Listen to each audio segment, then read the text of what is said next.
Felt like heaven had found my bones and gave me comfort when I feel alone. Now you're gone, I'm alone. I guess it's time to get better. Through the pain, I will go alone.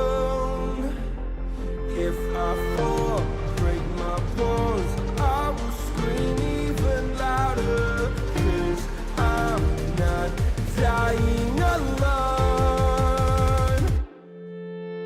I lost my best friend to 23. She left her body and hovered above me.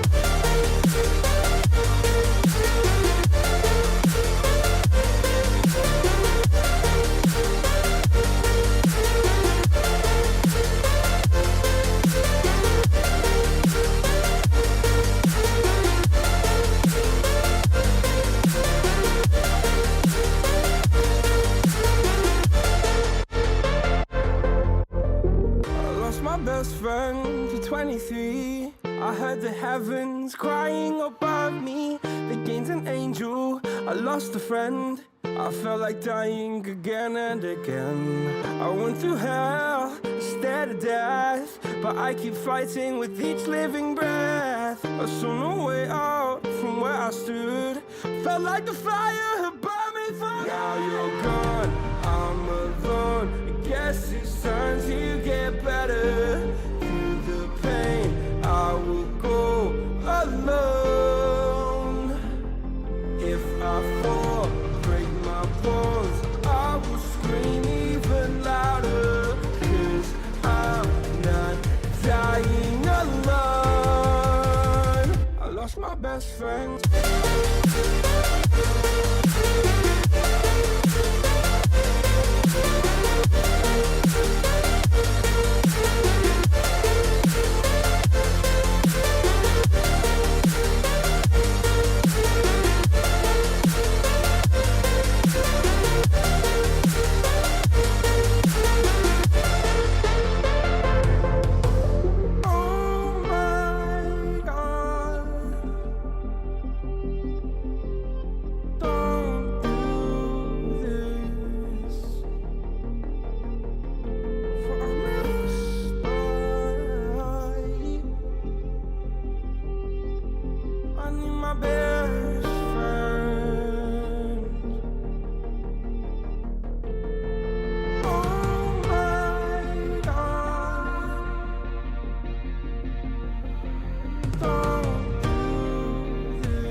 Good evening, ladies and gentlemen, boys and girls, and friends beyond the binary.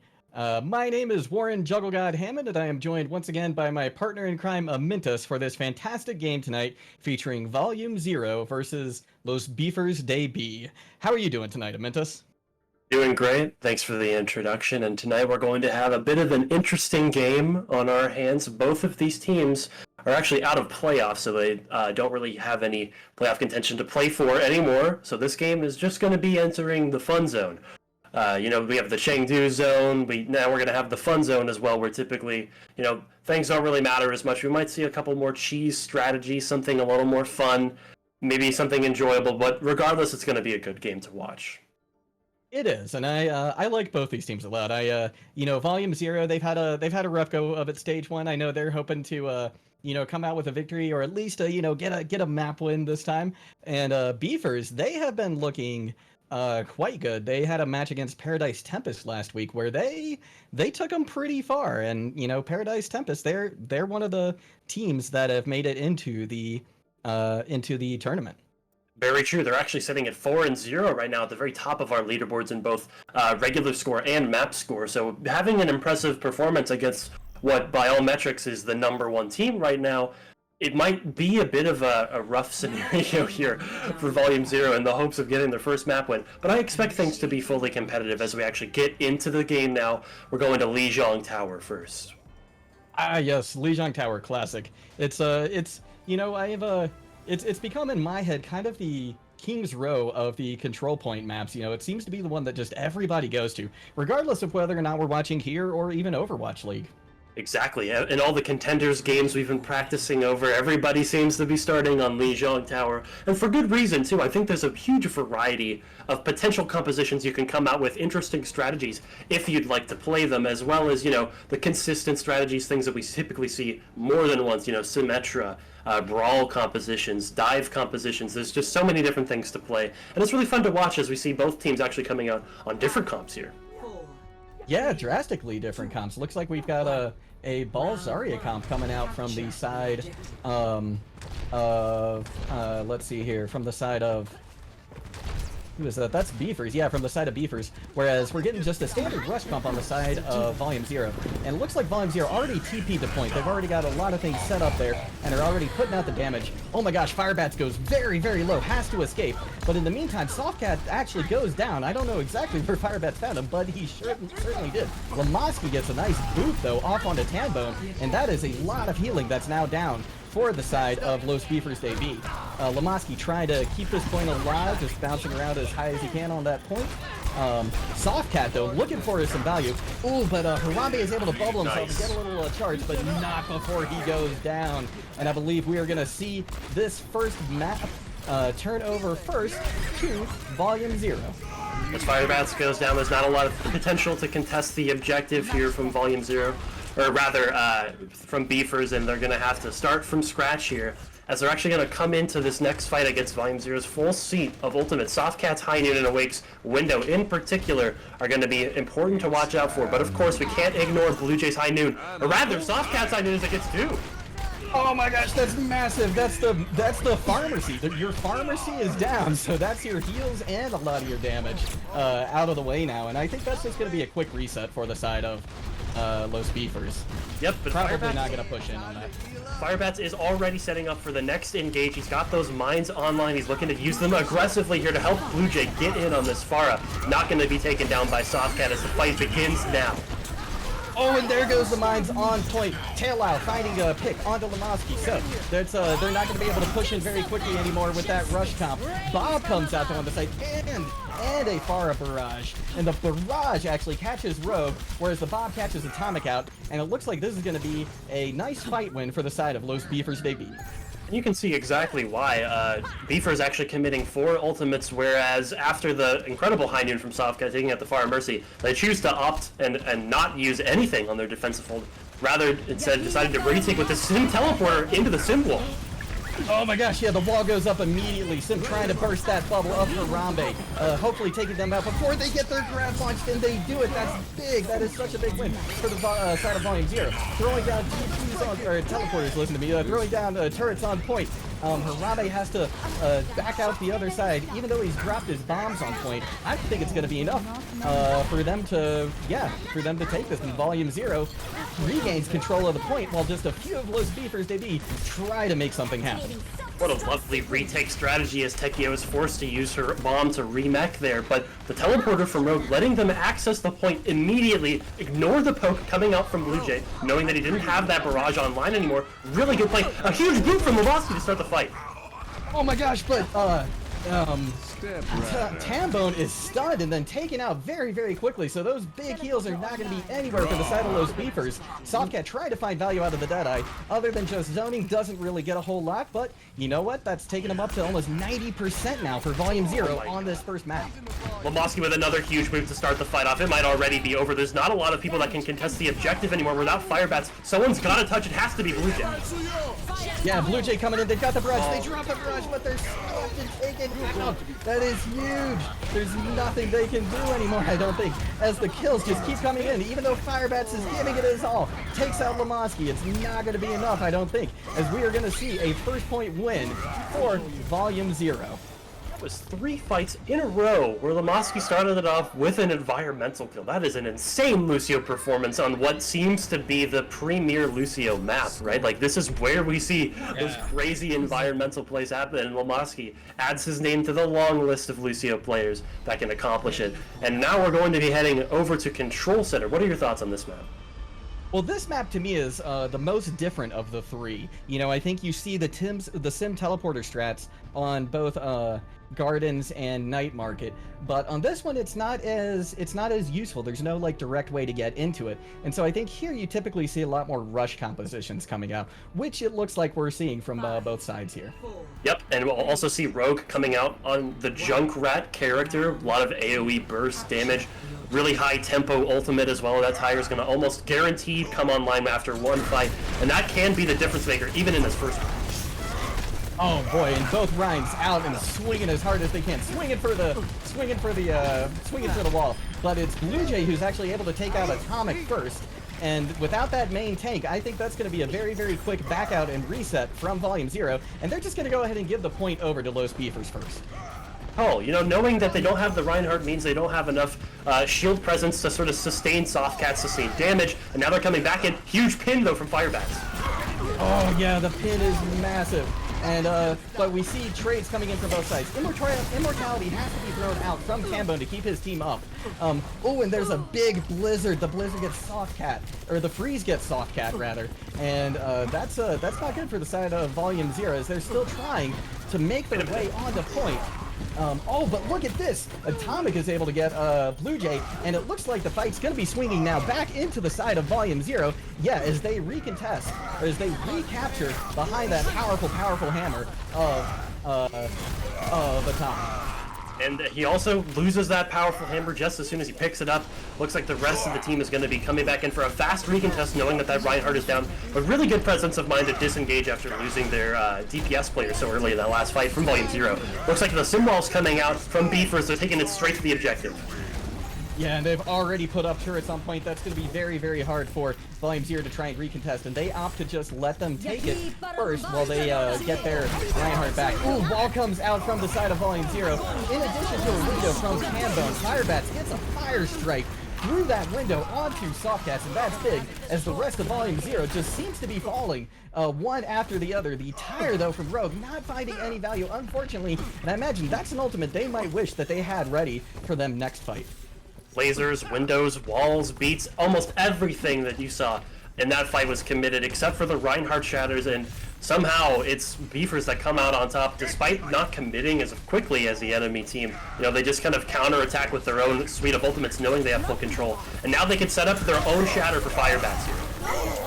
But the Freeze coming out, almost catching out Atomic. Shatters are traded. Not a whole lot of value from either one, but two go down. No, three go down from the side of Volume 0. And it looks like Firebats is just going to chase them all the way back to spawn. They layer both the escort. They layer both the Shatter and the Mei ultimate to combine the CC together, prevent anybody from escaping. And now we're in this last fight territory. Once again, 10% remaining on the clock. No ultimates to use except Lamosky's beat suit. Oh my gosh, and that was wild. Firebats got pooped. Firebats got pooped. Was trying to charge the Rhine, but instead got one off on another character. And it looks like, at this point, there's not really a whole lot Volume 0 can do. Lamosky just gets the point in time to pop a beat to try and make something happen, but it's not going to be enough. There's just too much damage coming through from the side of Los Beefers debut. Spinning desperately to no avail. That will be the response point coming out from Beefers on this first map.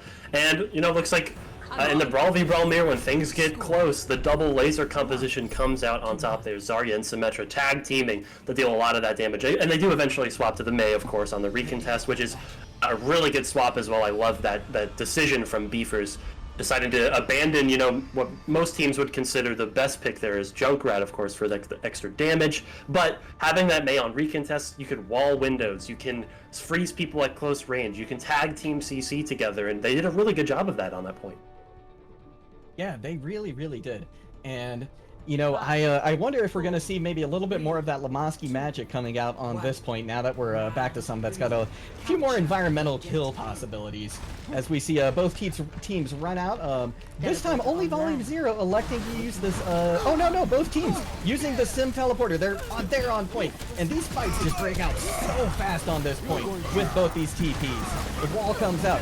Rogue getting a tremendous amount of value with that Sim beam. So much damage, and is eventually able to take out Halo. Atomic also taking out Blue Jay in the mix of it all. And Softcat finding value on his McCree as well. And that's going to be a very quick 0.1 take for, 0.3 take rather, for Volume Zero. Really intelligent composition decision there from Volume Zero. Tekio playing the D.Va rather than the Zarya because it provides more upfront value. You don't have to wait for the lasers to come online to get all that charge. You can just run right in, and that's exactly what they do. They run over Harambe, and now they have full control at this point. It's going to be difficult to retake. Yeah, I imagine there's going to be some turrets set up on the inside there from Rogue that they're going to have to get behind. And already the shield going down. And that is a massive shatter. But unfortunately, Cambone is able to get the immortality shield up, but it's only up for a very short amount of time. Is it going to be enough to let them survive? It looks like it, as this fight is still 5v5. Window comes out from Rogue, and Beat as well from the side of Sport, trying to keep his team up so that they can maybe find some way to take out some member of Volume Zero here, but it looks like that's not going to be the case, as Volume Zero is looking like they're just about to cross over the 50% mark here on the last map of Legion. Like you mentioned, Tambone's lamp there was so clutch to counter the shatter and the aggression afterwards, but the committal of that lamp means they don't have any more defensive resources to deal with Rogue's massive symmetric performance there. Just dealing so much damage, weaving in and out of that shield. We see a comp swap position from Beefers as they actually open the shatter! That's 5! That is a 5 or 6 man shatter. That was huge. That was absolutely massive. And behind that shatter was a tremendous amount of damage from the side of Los Beefers they be. And they say, take a trip back to spawn, Volume Zero. Yeah, they really need to, because their backs have got to be hurting after hitting the floor that hard. Firebats with a massive shatter to open that fight off. And you actually see Blue Jay swapping to the Pharah as well. This is going to be so effective at dealing with the rotations from Volume Zero coming out here. Softcat opens it with the high noon. Does he get any value? Ooh, he does. He finds Talo, and that's going to be big, especially because Tekio is able to follow up with Firebats. And if Los Beefers don't do anything, this is going to be a quick retake by Volume Zero. The window comes out as well from Awake, yeah. I'm not sure they necessarily needed it, but you know what? They put the nail in the coffin right there and retook the point. And we're looking at last fight now. Really good understanding from Softcat to comprehend how to deal with the Pharah composition on retakes. Just pop that high noon, they have to back away because they have that threat of instantly dying without the Matrix. So they walk in for free, take full control of the objective, and now they have 3 ults to use here. Let's see if this grab from Harambe gets anything. Nice. Look at this. Tekio coming in with a big bomb that takes that tail out. And also has to use an immortality now, but it is quickly followed by Justice from above, and which takes out Atomic. But it looks like still Volume Zero is on the aggression here. They're taking this point, and I believe that Volume Zero is going to take not only the first map of this series, but their first map of the stage. So congratulations, Volume Zero, on a fantastic win so far on Lijiang Tower. Here's to the first and many more. What a wonderful performance from Volume Zero in that Brawl v Brawl composition. Really happy with how they actually dealt with the compositional swaps on the enemy team. You saw how effectively Softcat was able to deal with this Pharah. Even in this highlight alone, you can just see how much pressure he's exerting onto Blue Jay's Pharah and just not allowing them to come in and deal damage like they normally would be able to. And it's really just a great understanding of how to counter a composition that you're not mirroring against. Yeah, that was really, really intelligent play. So a lot of big brain stuff there from Volume Zero. And, you know, Softcat looking like they're carrying pretty hard right now, too. This is what we saw in the previous cast that we had watching Volume Zero. Softcat's performance on the hit scan roll was pretty immense back then too, and I think one of the main criticisms we had of them back then was their DPS line has consistently been performing, but the rest of the team just wasn't able to make up that difference in their respective roles. But now when we see people like Lamoski getting these environmental kills, Rogue following up all that damage from Softcat with some excellent play of his own, and just really the whole of Volume Zero being able to deal with threats that they are not normally used to. It's really good to see from a team that you wouldn't expect to be able to play like that. You know, they have yet to win a map previous to this one, and yet they're playing really, really well. Yeah, they really are, and especially after we saw those beefers playing so strong against Paradise Tempest. You know, this I think Volume Zero, they've been working, I believe, under a new coach, Zim. So I have to wonder if maybe some of that is paying dividends now. You know, getting some new advice, getting a new head in the game. Absolutely, and let's not disparage their previous attempts at trying to win in their past series. I think they had a couple maps that were just extremely close down to the wire, but they were unable to. And now this is a huge moment for them, getting this first map win under the belt. The jitters are gone, the warm-up is no longer necessary, and they're ready to go full throttle here. Let's see them close out this series if they can. Yeah, and looks like we're getting a couple of swaps coming in. I believe we're getting Spork in, swapping in Spork and Talo, I believe, on the side of Beefers. We're still waiting on a map pick, but I believe the choices are between Junkertown and Route 66. Now, do you think either one of these provides a better option for the Beefers? That's a good question. I think they do have, you know, potential to come out with something surprising here. Volume Zero seemed to have a pretty good answer to their counter ball composition, but in the mirror, Beefers did actually win on the second map in Control Center, but that might have been due to a multitude of factors. Maybe it was, you know, individual hero selections, the play style, the way that they responded to certain things. Regardless of the scenario, I think we're going to be going to Junkertown here, and that's a map where we see a huge variety of different compositions. You can play Brawl and Spawn, you can play Double Sniper, you can still play double bubble compositions with a Winston Zarya if you feel like you need to force it. So really, the balls are in Beefer's court, so to speak, and they need to select which one they're going to shoot for the hoop with. Yeah. Let's see here. Yeah, and I think we're just about ready to get into this match. It looks like both teams are ready, and we're ready on the production side of things as well. So this is exciting. I feel like most of the time we've seen Route 66 chosen. So this is great getting to cast a little Junkertown now. I'm excited.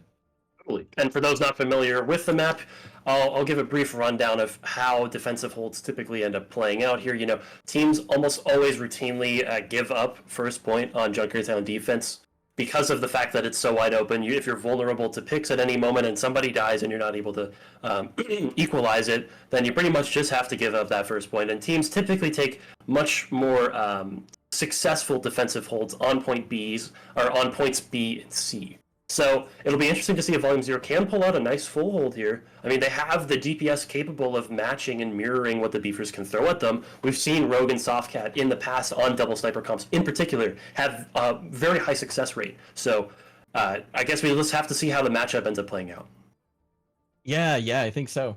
And you know, it's I was just thinking, there's 3 characters who I think have ties to Junkertown right now in the game, right? We've got Wrecking Ball, Junkrat, and Roadhog. Mm-hmm. And in Overwatch 2, right, like the rumors are still that the Junker Queen is going to make a showing, right? I believe. Yeah.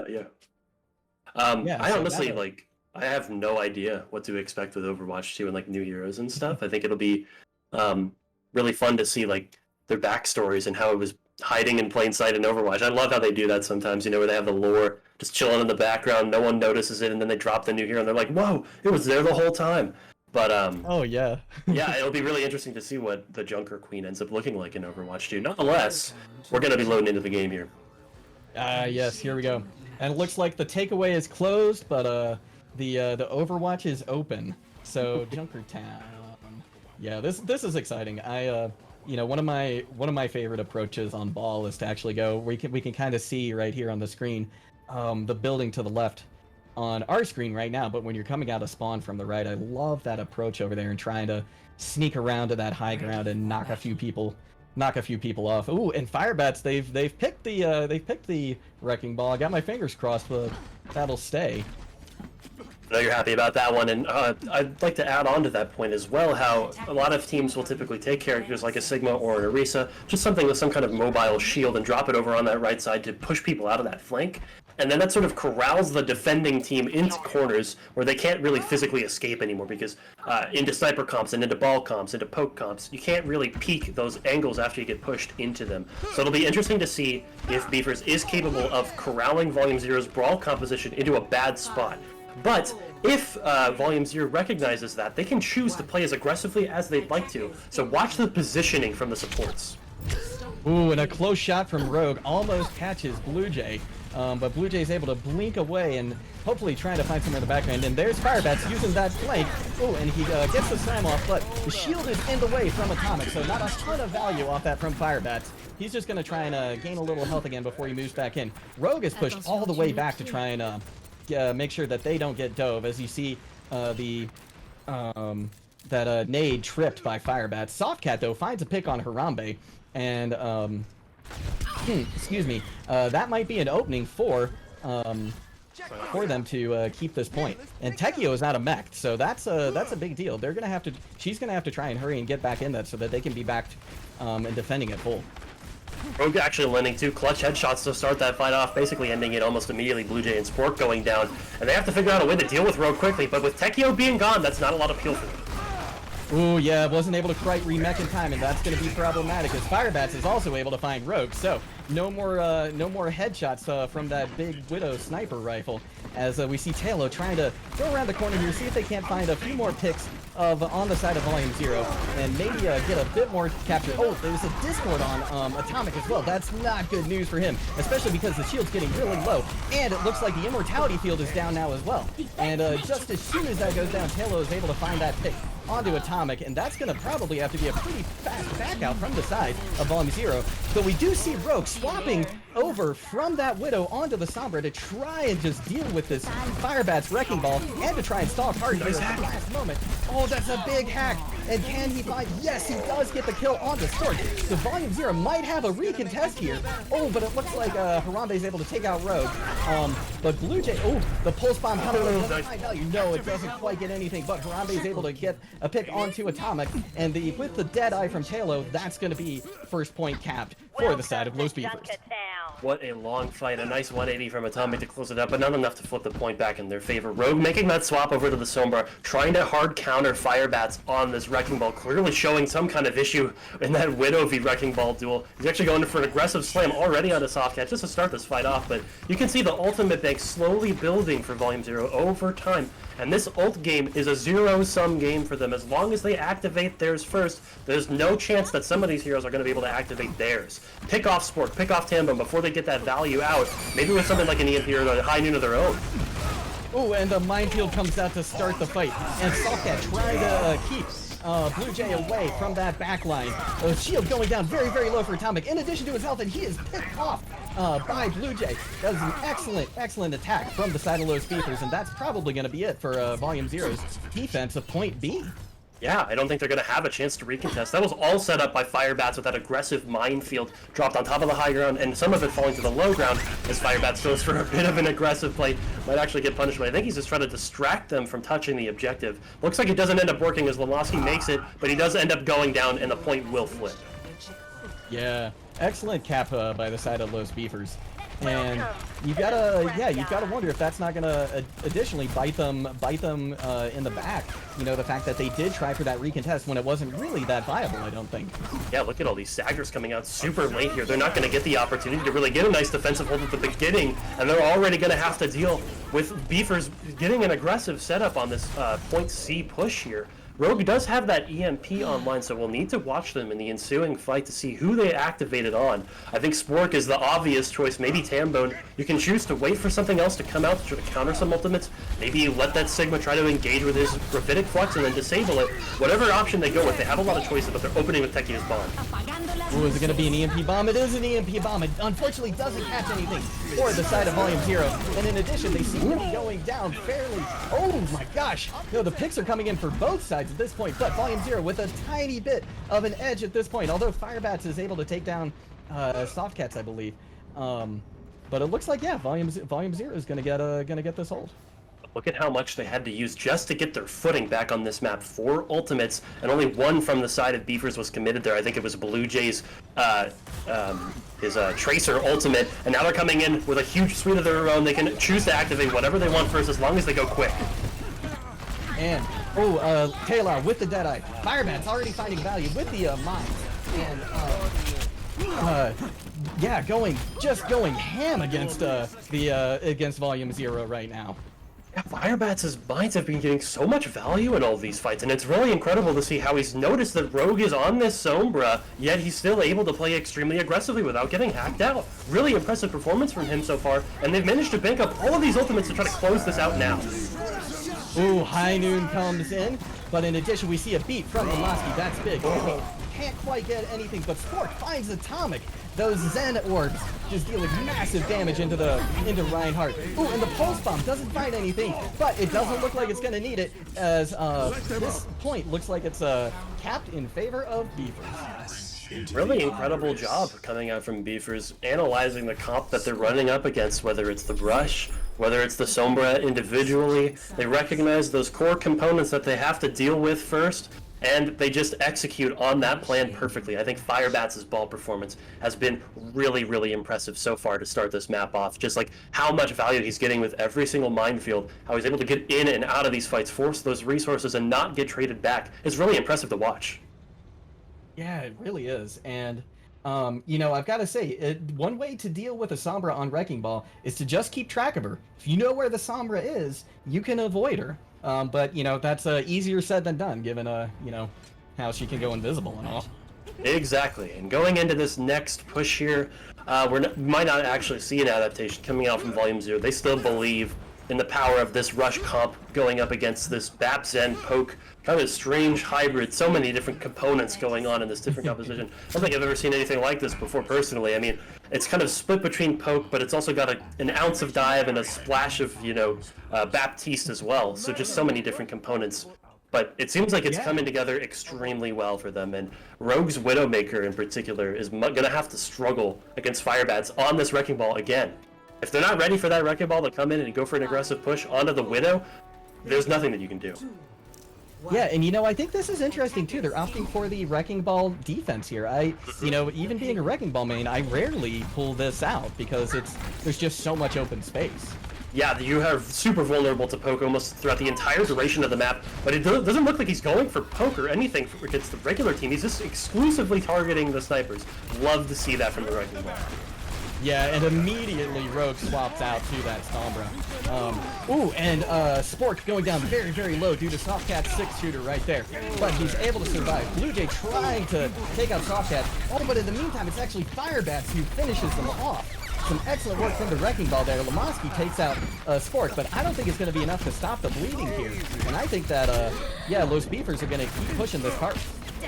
There's a bit of a fundamental mismatch in these two compositions where we see Volume Zero playing this rush. The goal of this composition is to play extremely quickly, high tempo, running towards people, but the amount of pressure Firebats and Blue Jay are both drawing is just too much for them to overcome. They can't aggress onto those vulnerable supports. Tambone and Spork almost untouched through these fights.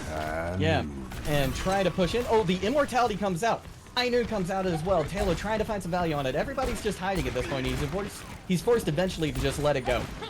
Volume Zero coming back out from that mega room, trying to get back to that cart. But Harambe and Firebats just not giving him the space to do that. Rogue, however, is able to take out Blue Jay. Ooh, and we get a big Ravidic Flux coming in. Does he catch? Is it going to yield anything? Tambone takes out Rogue, which is unexpected. And it looks like Volume Zero is having to just kind of like roll back and hide behind this corner here. Firebats though, my gosh, he says no, you can't escape, and he continues to push hard. And Taylor finds that pick onto Softcat. It is clear proof in the performance here that Sombra does not counter Wrecking Ball if you're Firebats. This guy is just dominating in this matchup here, able to get so much value on every single minefield like I was mentioning earlier. And now, Volume Zero has to come in on a bit of an awkward, stilted push. Atomic going very low, they already have to land.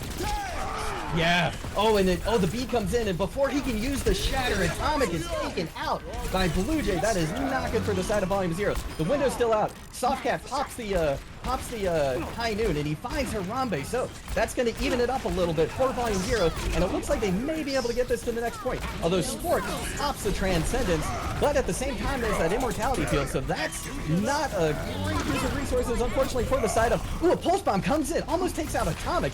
He's going really, really low, but it looks like everybody's low on every single side of this fight. And now Rogue gets the pickups off of that shatter from Atomic. And it looks like, oh my gosh, yep, they are gonna finally, I believe, take this point. After 3 minutes of hard struggle, they leverage the ultimates that they've banked over the past 3 minutes and kind of just throw them all in as they need to over time. And Beefers doesn't have the resources necessary to facilitate staying there long enough, especially after Spork's Transcendence does not get used properly. I think because of the fact that it wasn't used to counter a specific ultimate, Volume Zero has to end up giving up the moment when one of those gets a successful trade in value. And we already see the aggressive positioning from Beefers here on this defense. Look at them. They're trying to scan and find these backliners. Awake in particular. If they can get the Baptiste killed before the fight starts, it should be 3 wins. Ooh, and Rogue is able to find 4 on the side of Beefers, 2 of which go down very, very quickly. And there's a haunting fire bat. This might be where his run on Wrecking Ball comes to an end, but Rogue is actually forced to teleport out. Sport tried to maybe get a cheeky pick on somebody here on the high ground. He's close to building up that Transcendence again, which is good for the side of Beefers, but this card is just still moving pretty quickly behind the force of Volume Zero. They only have 1 tool left, and that's the mines, but they do have the Sigma ultimate as well as the window, so they're popping everything at once. If Socket gets a little bit of value here, it might be winnable still, but I think they're gonna have to back off of this defense. Oh no, they don't! Rogue gets picked! No! The mines, they find someone, and in fact they find the best person they possibly could, at least for Wrecking Ball. Ooh, although he is stunned by the McCree up on the high ground and eventually goes down to him. That's not a fight that, you're too keen to take his ball, and that is why, as Beefers look like they're gonna finally take this hold on second point.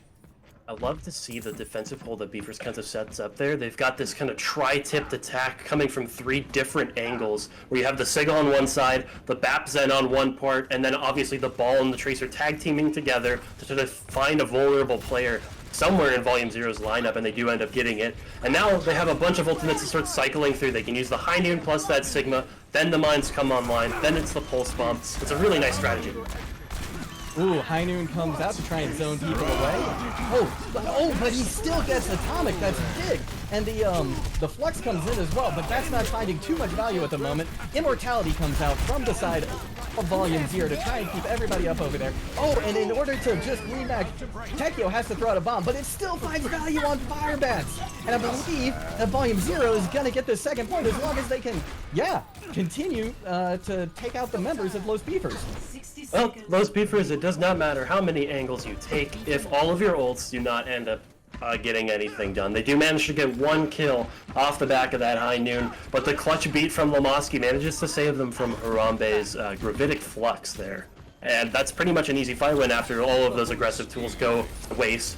The Rush team just plays as aggressively as they would like to in response, get a couple picks, and snowball it through. Now they only have 2 minutes to finish this capture here. However, Beefers has to give a lot of space here because they're afraid of wherever Rogue is. They know that there's an EMP in the wings coming in soon, but they need to play safely.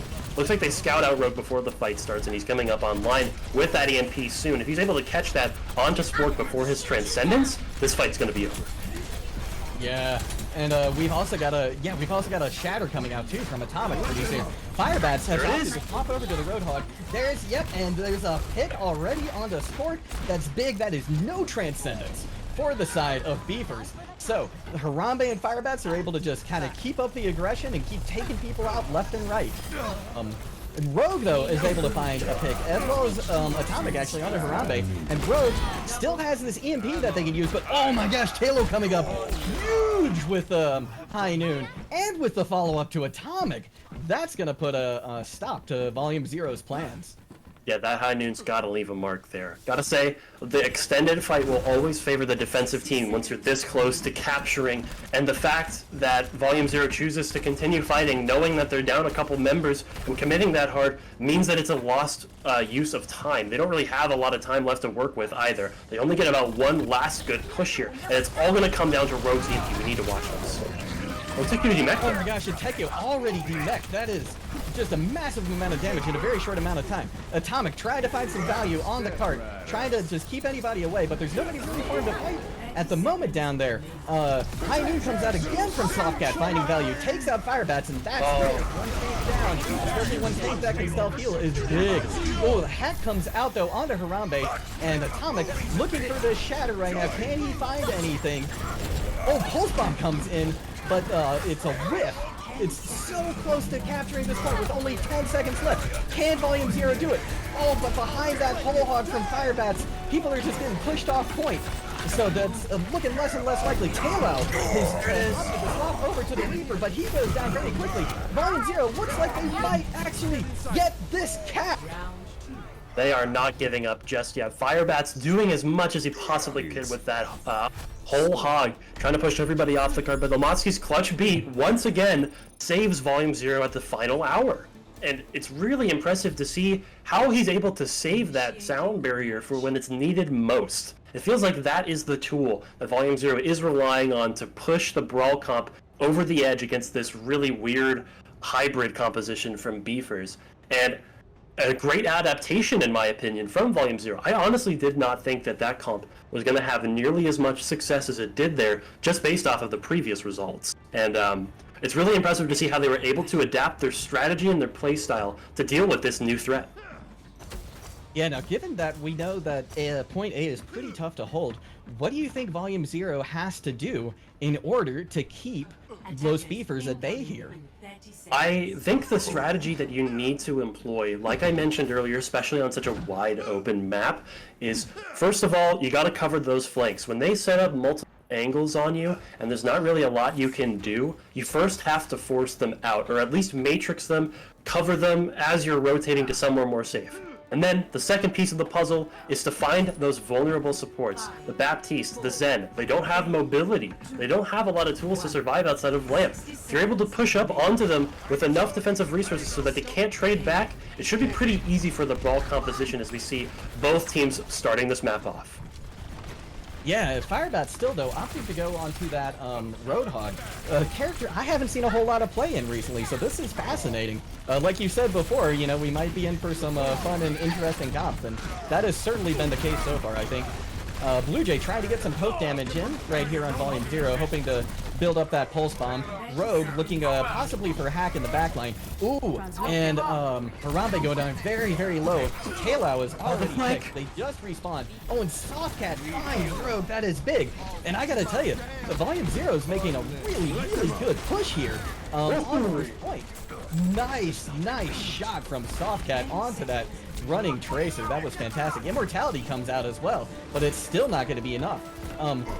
The only thing left here on this first point for Beefers is Firebats, but I think he's just going to hide, and they're going to give the point over to Volume Zero. Yeah, Firebats is actually still stuck on the wrong side of town here. He's actually hiding in the corner, waiting for some reinforcements, maybe Blue Jay over the corner, over that window overlooking the point A push. But if he's able to get a single pick here in overtime, it's going to bode well for his team. But they know exactly where he is, so this is a bit difficult for him to try to get back. I think he just used his breather. Is he going to get out of this? Look at that hook. Oh my gosh, he hits the hook, and the gate closes before D.Va can get back in. That is a problem for us. We see Tekio going down very, very low. Are they going to be able to make it out in time? They do, but just barely. But still, Firebat behind enemy lines. But he pops the whole hog and gets Softcat. Is this going to be enough for him to be able to rejoin the rest of his team? Or is he just going to have to be content with getting value behind enemy lines? Spork takes out Awake. Harambe gets Atomic, and it looks like this might be where things end for Volume Zero. Although the EMP comes out, but I think it's going to be a little too late, and that is going to be good hold on second point from the side of Los Beefers. What a strange and interesting play coming out from Firebats that still ended up working out at the end of the day. But I think we can question why Volume Zero refused to kind of commit to that person they knew was behind and just kind of let them get value behind them.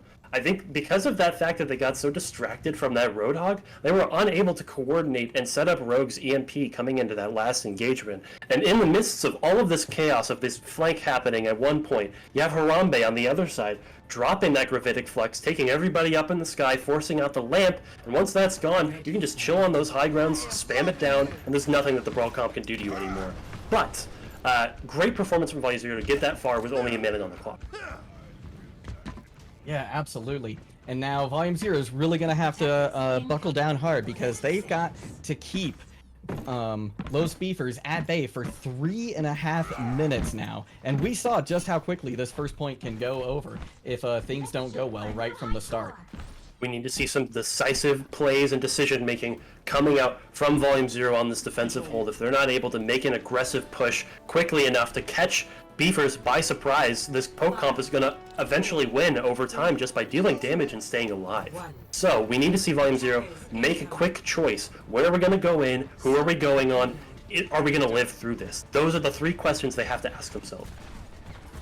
All right, and we're about to see those questions get answered as Firebats comes through again with that classic flank from Wrecking Ball. He goes down very, very low, though, and is going to have to escape, or at least try to escape, and he barely gets out with his leg. Talo trying to get a little poke damage done here, trying to build up that Deadeye.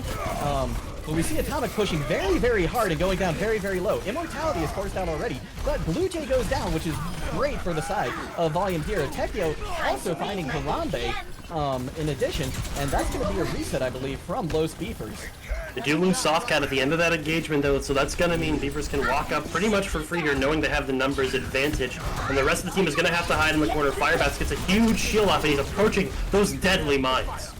Oh my gosh, and Tekio almost gets D-mech'd, but is able to get healed up at the last moment. Firebat's going down low as well as he gets frozen. He's got those mines on. He drops them right there, but he is stunned by Softcat. That is fantastic. That's going to give their team enough time to get out of the way of those deadly, deadly mines. Firebat's trying to take out his counter right there on the Mei. Halo, can he find value on this? Oh my god, he gets 2 big picks. 2 huge picks, and this is going to be... Oh my gosh, Softcat with the Deadeye as well, but it's going to be, once again, too little too late from Volume Zero, and Beefers gets this first point. And now, they've only got, Volume Zero's got a stall now for 2 minutes, and Beefers only has to get it halfway through point B. We're giving them a run for their money, though. Burning a minute and a half is nothing to sneeze at. And if you're able to set up 2 good defensive holds in a row here, it's definitely possible. Just things we have to watch out for are Blue Jay's Pulse Bomb and Harambe's Gravitic's Flux. If those get any amount of value before they can counterattack on the side of Volume Zero, it's going to be difficult to hold this. Here comes the early window. Yeah. Oh, and the Pulse Bomb's already out, but it doesn't get any value. The window's out as well. Bolts being thrown left and right. Rogue has to go into an ice block just to try and survive. The window comes out. Immortality is out from the side of Bone, and Firebats is going very, very low. While Lamoski tries to just stay on point to keep that part from moving. Ooh, it's Softcat, though, gets Firebats, but it's a trade for a Wake. And it's hard to say which one's going to work out better because that's a main take and a big amount of heals. Oh no, but Rogue goes down from the side of Volume Zero. And at this point, they've got to get some bodies on point or else Beefers are just going to walk this in. The combo! Adder comes in, the combo, and it's huge, absolutely massive.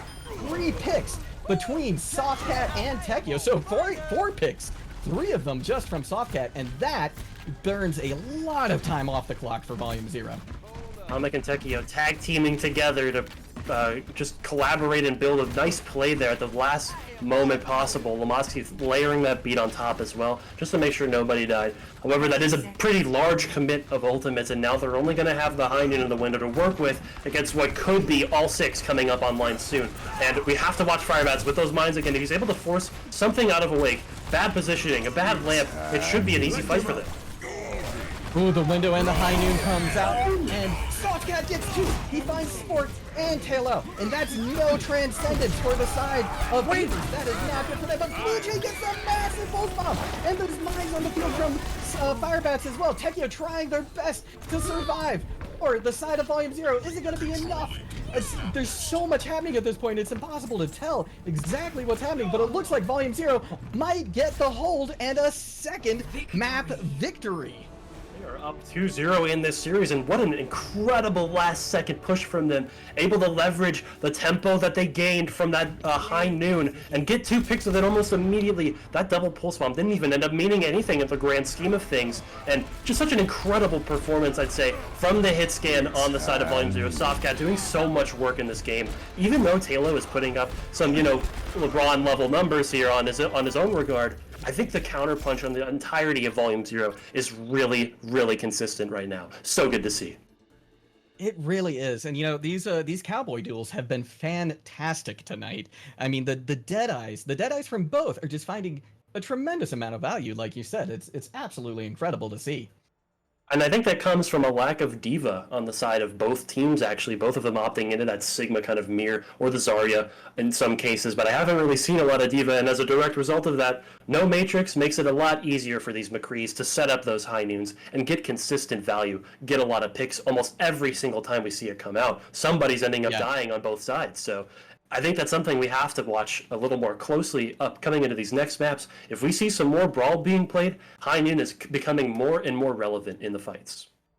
Yeah, it really, really is. I wonder if we are going to see more divas come out from the side. Is that going to be the adjustment that both teams try to make? Or are they going to, maybe just try and alter their play style? It's tough to say. Though we have seen, Tekio plays diva quite a bit. So I imagine at least on Volume Zero's side, we know that they have the tools in the toolbox to do this.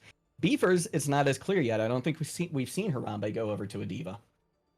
Very, very true. And as we go into the third map of this series, we sit in a situation we've never been in before. Volume Zero might actually just close out this entire series with a 3-0 win if they're able to have the same dominant performance in that Brawl comp that we've seen them have so far. Really impressive to see how much progress they've made going from never winning a single map to a performance like this against a team that we just saw did really well against the top team in the league so far. Yeah, this is, these are two very good teams, and we're really seeing that this time around. Beefers have, they showed us with Paradise Tempest, and Volume Zero, now they're showing us with Beefers. This is, Stage 2 is going to be pretty exciting. I think a lot of teams that maybe weren't in the thick of it last time, we might see in the thick of it during Stage 2. Yeah, there's obviously going to be a lot of downtime in between both stages in the playoffs as it plays out. Players, we're at a level where almost anybody can make huge strides in improvement to their own game or playing better as a team almost overnight. At this level, there's so much to learn from, so much to gather from your poor performances, your good performances. I think a statement game like this from Volume Zero would mean so much to them, not only for their reputation, but also for their morale. Yeah, absolutely. The mental game. I can't even imagine what it must have been like on Volume Zero to have to, go through loss after loss after loss. But now to be getting these wins, it's just gotta feel great. Huge relief on their back for sure. And I guess, would you be comfortable throwing it to a quick break here? I think so, yeah. Why don't we take a quick break? Because it looks like both teams are chatting and looking like they need to maybe make a couple swaps or something. So yeah, we're going to take a short break here. See you all soon. Don't go anywhere. I lost my best friend to 23. She left her body and hovered above me. I saw no shadow. I looked around, searched every building and home that I found. I saw no shadow, but felt the glow. The warmth inside me, it kept me afloat. It felt like heaven had found my bones and gave me comfort when I feel alone. Now you're gone, I'm alone. I guess it's time to get better. Through the pain, I will go alone. If I fall, break my bones, I will scream even louder. 'Cause I'm not dying alone. I lost my best friend to 23. She left her body and hovered above me.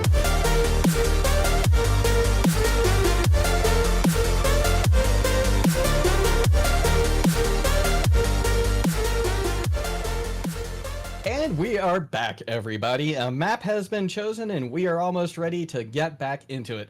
Looks like we will be going to the German town of Eichenwalde this time. Any predictions from you, Mintus on what we might see?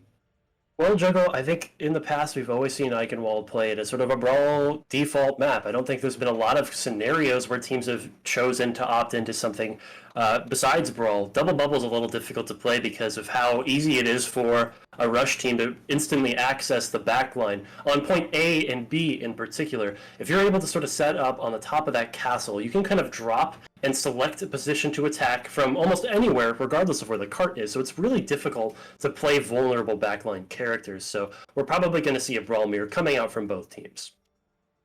And that, yeah, you know, I would have said before this that maybe that would benefit Beefers, but at this point, Volume 0, they're really showing their strength this time. So I think it could be, I think it's at this point, yeah, it could be anybody's map. But if Beefers is going to do something, they've got to pull themselves up from their bootstraps, so to speak, I think, here, and really put on a good performance. I think something does have to change. I agree. However, we can't discount the fact of how close both of the maps have been so far. I mean, we saw on Junkertown previously, it went down to quite literally the wire. I think both teams managed to cap about X amount of time in the time bank, but got it to the same exact position. And we do have to, consider the fact that both of these teams are still very evenly matched here, even if it's a sort of compositional mismatch, so to speak. Right. That is a very, very good point. You know, it's nice to see so many different compositions. You know, it's so typical that we just see the mirror. That it's fun, it's fascinating to see how it plays out. And let's see here. We might be going to a pause here for a second. It looks like the match started, but maybe one of the teams wasn't quite ready. Oh no, they are good to go. So we can stay. We're good. Excuse me. So, as the timer ticks down, we get our first peek at the compositions that we might be seeing. Do you think this is what we'll be rolling out with, or do you think we're going to see any changes here? Naturally, Volume 0 has to lock in their choice as the defending team, but the attackers, Beefers, trying to opt into something that clearly has worked at some points, right? Firebats on this ball in particular has been someone that we've consistently watched and performed extremely well in team fights, so if they're able to sort of facilitate a good supporting system around him, or maybe he's trying to build attention on himself to free it up from Blue Jay or Talo, we might see those DPS start to take flight. Yeah, that's very, very true. And it looks like we also have Harambe going over the Diva. So just as soon as I say, we're not sure if they play it, looks like Harambe he does. So that might be problematic now for Softcat on the side of Volume 0. And we have to look at Blue Jay in the sky. If he's able to get any good poke before the fight starts, Awake is very vulnerable, has to play out on open to heal the rest of his team. Let's watch him closely in this fight. Yeah, and it looks like Blue Jay's getting a tremendous amount of value with those rockets into the backline of Volume 0. And it looks like already Rogue had to pop their ice block in order to stay alive, so that's not good for the side of Volume 0. As Atomic goes down to about half health and is forced to just kind of hide in that tower, as Firebat continues a lot of pressure from that Wrecking Ball. In the meantime, though, Blue Jay is able to find a pick on Lamosky. Already has a burning punch. That is incredible. Doesn't get much value from it, and in fact, it looks like Tamblin is actually able to find a pick on the Tekio in the meantime. Which again is just not great for the side of Volume 0. This Beefers Blue Jay Pharah is really looking like it might be the solution to some of the problems they've been facing, as I think they're going to eventually, well, no, the Volume 0, as I say that, they're still up, and in fact, they're able to get another Immortality field out onto the field. Rogue coming very close to this Blizzard, Lamosky finding a pick onto Harambe, and as soon as it looks like things were maybe going Beefer's way, it looks like they're going back in the way of Volume 0. Oh, but Firebats is able to get the minefield on point, and that's massive. Picks are coming out from both teams, but it looks like at the moment, it's still going to be favoring the Beefers, and yes, that is probably going to be .1 for them, as I don't think there's any chance Volume 0 can come back and stall. Take a deep breath, Joker God. You've earned it after that 1.5 minute long engagement. I think Blue Jay actually manages to get another barrage online in time. That's 2 in about 1.5 minutes. Incredibly fast generation, and that's expected from the side of this composition. It's built around this Pharah being able to play safely, pick people off. Well, look at that, an early pickoff from Softcat. That should get rezzed up very quickly, though, as we see the gates open and the carts start to roll through. Ooh, nice response from Fire. Gosh. Yeah, the big slam from Firebats as Softcat got just low enough for him to be able to slam and finish him off. Now we get, oh, the barrage comes out and it catches too. That's fantastic. Awake eventually gets the pick onto Blue Jay, but the damage has been done at that point. Rogue trying to escape right now, holding onto that Blizzard, and I believe they're going to give Beefers a little bit of room while they kind of reset themselves and figure out how they're going to approach this next fight. Got a lot of tools in their toolbox to select from. They might pick the wrench, the hammer. They could even go with something like a screwdriver, but I think they're going to have to pick the Baptiste window to start. Look at this. They've actually selected Tambone before the fight even starts and just picks him out immediately. Oh my god. Softcat coming in big again with the Deadeye. Looks like Harambe wasn't in the right place at the right time to stop that this time. And they're just going to keep chasing, the rest of that team down. And Beefers are going to have to try again. Quite literally only one ult committed as well. Softcat signed him getting so much value immediately that they don't even need to commit anything else besides it. And just an excellent identification of the vulnerability of Tambone. Like I mentioned at the start of this map, the Brawl comp can select vulnerable backliners if they see them and just go on them immediately due to the structure of point B. But now they've been knocked off the high ground. They have to play from a disadvantageous position. They block the nade and here comes the bomb.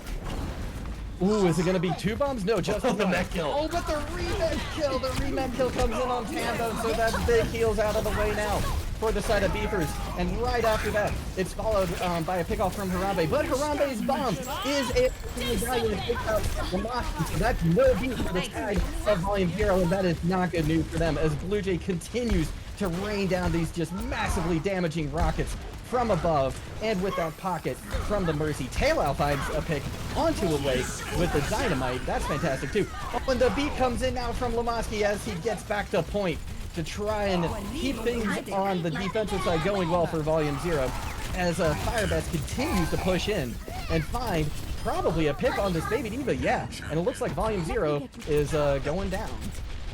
The moment that Volume 0 gives up that high ground advantage, it allows Talo to kind of get up there for free and just start spamming down damage on that Ashe. He's able to get a nice pick to start the fight off, and it opens the floodgates for everybody else on Beefers to come in. A barrage to prevent a contest. I do like that, probably because he's swapping, as we see him going back towards spawn here. And I believe they're going to go towards something like maybe a full Brawl comp of their own on this last point, but Firebat's sticking on this Wrecking Ball because of his mines. It'll be interesting to see how that ends up playing out, especially into the ult suite that Volume 0 has. Nice interrupt! Oh, huge interrupt, and the freeze is big as well. The Immortality Field comes out, but it's not enough to save Tambone, but he gets it out for his team. Rogue goes down very low, but is able to get inside of that ice block to help heal themselves. Talo trying to throw some damage into that shield, but it's not really much, and he goes down to 3 health before he decides he's seen enough and should just reset. Willow actually stunned Rogue out of that Mei ultimate in the middle of that fight. So clutch, but it still wasn't enough to overcome Atomic's literal atomic shatter. He just drops the bomb on him here. And speaking of bombs, Tekio's got one of her own. She might send it in at any point here to open up space for Softcat's High Noon. Oh, and there comes the High Noon. There it is. He gets value with it. 2 big picks from Softcat. A Deadeye followed immediately by a body shot onto Firebats, who's maybe regretting that pick onto the Reinhardt, so he can't get away quite as quickly as he could before. We're seeing it again.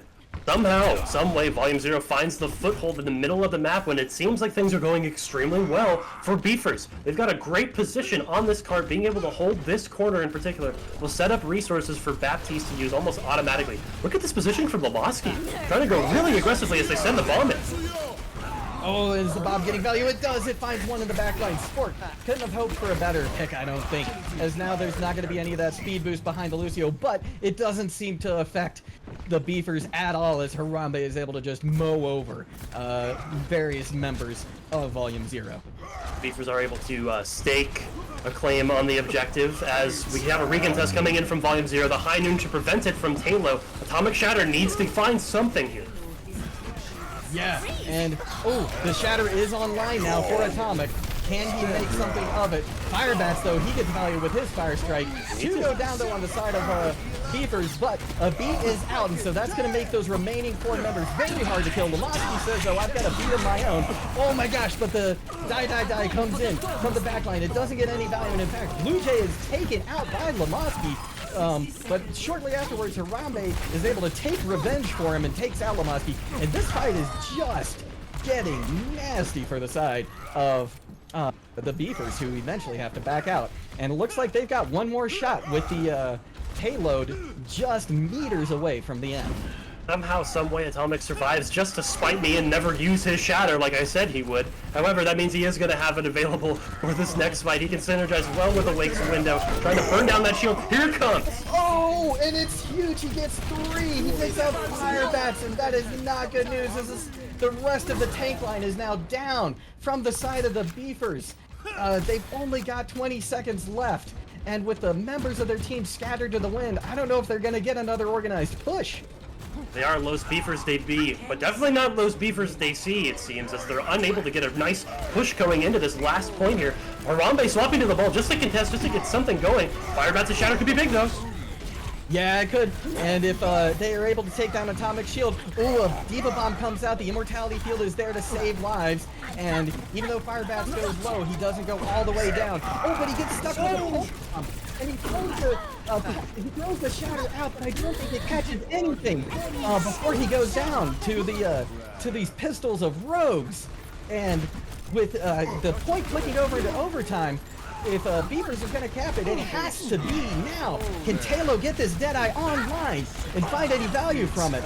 Is he going to be able to stay safe during it long enough in order to get value? No, the Immortality Field comes out, and it's Awakened Rogue able to save the day for Volume 0, it appears. And once again, they are going to hold Los Beefers they be from capping. Yeah, they just null and void any chance Beefers had at trying to win this map in its entirety. They are able to push to the very end of third point, which means that there is a win condition for them to get this map if they can set up a good defensive hold on B and burn a lot of the clock. But we have to talk about how well Volume 0 has been playing the defense from the moment that they lost their B hold. They were able to hold corners, to play in specific positions that forced Beefers to commit their resources first, but never get any value. And the moment that happens, Volume 0 comes back with something of their own. You saw it. Firebats of Shatter getting canceled. Harambe having to make strange swaps just to touch the objective again. The DPS from Beefers not able to find any value consistently, whereas we see Volume 0, both their backline and their frontline synergizing so well together just to hold space on that card and really get the picks that they need to win the map. But we're not done yet. We obviously still have to go through this attack from Volume 0, but if it's anything like that defense on point C, it could be over in an instant. Yeah, this is true. If you are a beef lever in chat, you might want to start saying your prayers, because everything right now for this game rides on this next push from Volume 0 and the defense that they can put out on the side of the Beefers. We need some Bs in the chat for Beefers. If you're a Beefer out there, put a B in the chat to support your team. Oh, they're going to need all the support they can get to have a chance of reverse sweeping Volume 0 in what seems like the best form we've seen them in yet. They're really coming online. It's a little rough how it doesn't happen when they actually need it, and they won't be able to make playoffs, but this is a great sign going forward, like you mentioned, into the second stage, as we see Blue Jay on that far once again. Yeah, and oh my gosh, Talo getting an immediate pick onto Lamaski. That's fantastic. You got to be feeling good on the side of the Beefers when you see something like that happen. Although we have seen Volume 0 in worse situations to come this and turn it around, as Rogue does find a pick onto Tambone, and while that's no good for them, they still manage to hold off Volume 0, hopefully long enough for their healer to get back. They get Spork, and Rogue does get slept, and he will get taken down, but being down at Mercy could be the difference maker in trying to capture this first objective. I think he's going to be able to get that taxi back quickly from somebody like Blue Jay or Harambe. Regardless of what ends up happening here, there's a bit of a positional advantage they can take, knowing that the Mercy isn't there. Looks like they're just kind of letting them get back and reset, which is a little unfortunate, and they're going to have to deal with that Far Mercy again. Blue Jay's barrage could be big. Oh, no. A Firebats comes in from the back, and it looks like the barrage from Blue Jay finds value. And my gosh, the picks are just coming left and right for the side of Beefers as they just move over Volume 0 on this point. They really threw everything they had at Tambone in that lodge there, trying to reach that back part of the objective, but they forgot about Blue Jay's barrage, and it just comes in and lays down the pain. We see a couple ultimates coming online here from Volume 0. I think Rogue's Pulse Bomb in particular could do a lot of work if it catches somebody like Talo, like Tambone, forces Spork to come down for a res. Maybe they can punish that. And Softcat's High Noons have been on point here, so let's see if he manages to get something.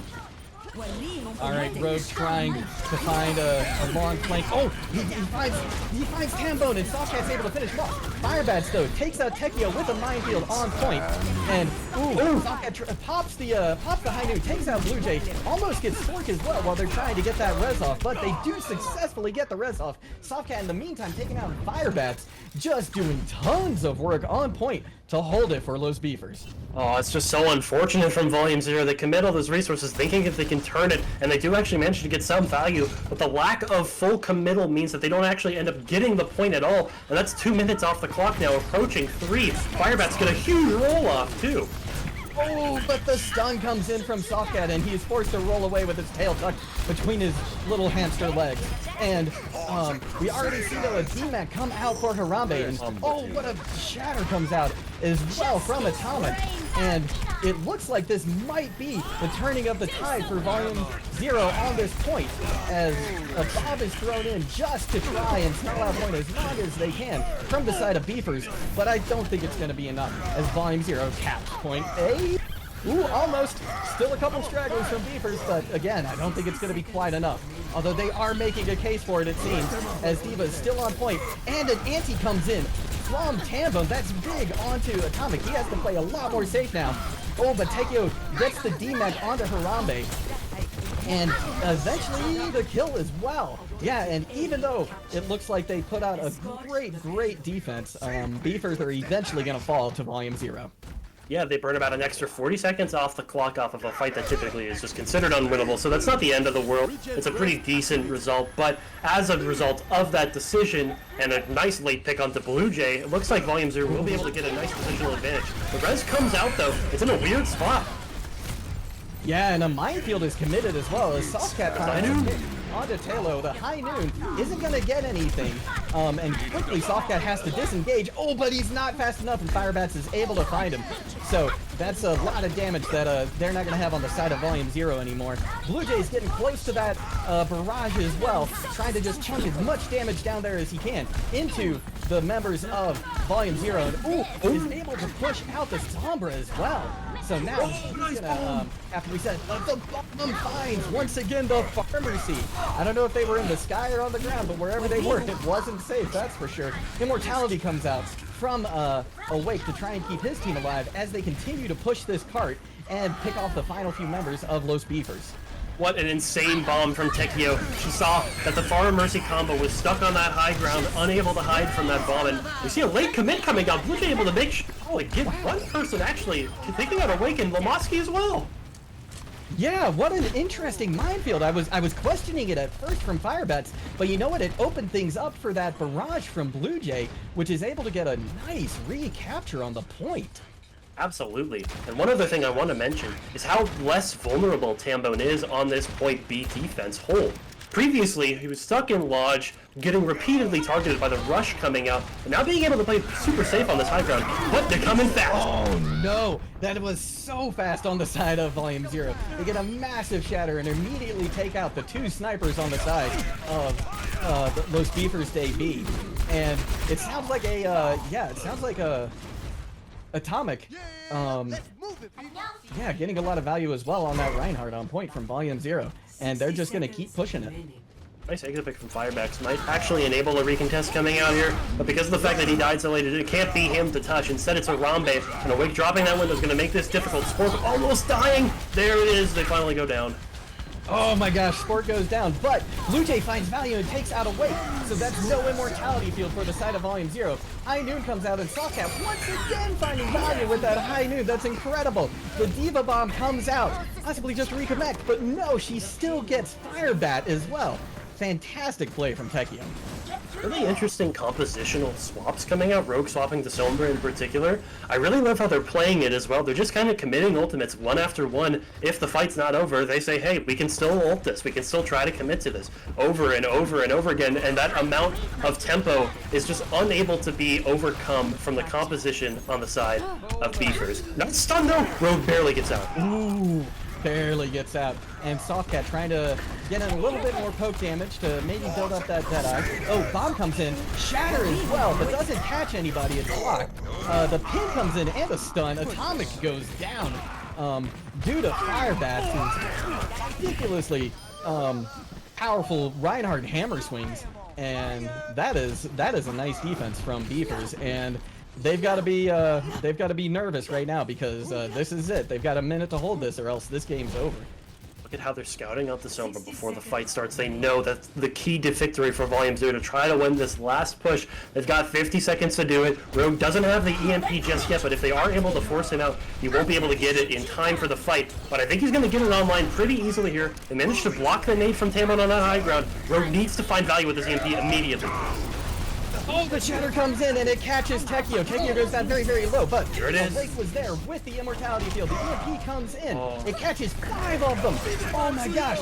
But they're not able to get any value out of it. And it looks like Beaver's Harambe gets a great kill with their bomb. Awake, though, happens to find Spork, but I don't think it's going to be enough. And I think Beavers are going to get a hold on this point. And there's less than 30 seconds now for Volume 0 to try and make something happen. The odds are really stacked against them, but I think they're going to be able to get a touch, and maybe they can try to prevent it with something like the stun, like the boops coming out from D.Va and Reinhardt and Lucio. But there's 5 seconds left. Are they going to be able to touch? I don't really know. Looks like they will with the Sombra. Good choice. Wow, yeah, but Sombra immediately goes down. Oh, let's do! And they do, that's big! This might be it! But Firebats is able to take out Atomic, and Harambe gets awake as well. So, even though things are looking really, really good initially for the side of Beefers, they're slowly swinging to the side of Volume 0, but Bomb comes in right after Shatter. Softcat goes down due to Firebat. A beat comes out from Spork to try and let them just walk all over the rest of Volume 0, and it looks like, even though a couple can't touch, that's gonna be it. And Los Beefers takes the 3rd map. Maybe they really are Los Beefers at AC. What a wonderful defensive hold from them at the final hour necessary to keep themselves alive in this series, make that reverse sweep a reality. And I gotta say, it's off of the back of some really wonderful performances from the DPS of Beefers. They just really did outdo their counterparts. And although there were some moments of greatness from the side of Volume 0, there were flashes in the pan. They weren't consistent enough to get them over the edge, and it's notoriously difficult to capture that last objective on point C. So I'm not too surprised. Nonetheless, these teams are still just as evenly matched as we thought they were, and it's coming down to the wire every time. Yeah, I'm excited to see what we get for next map.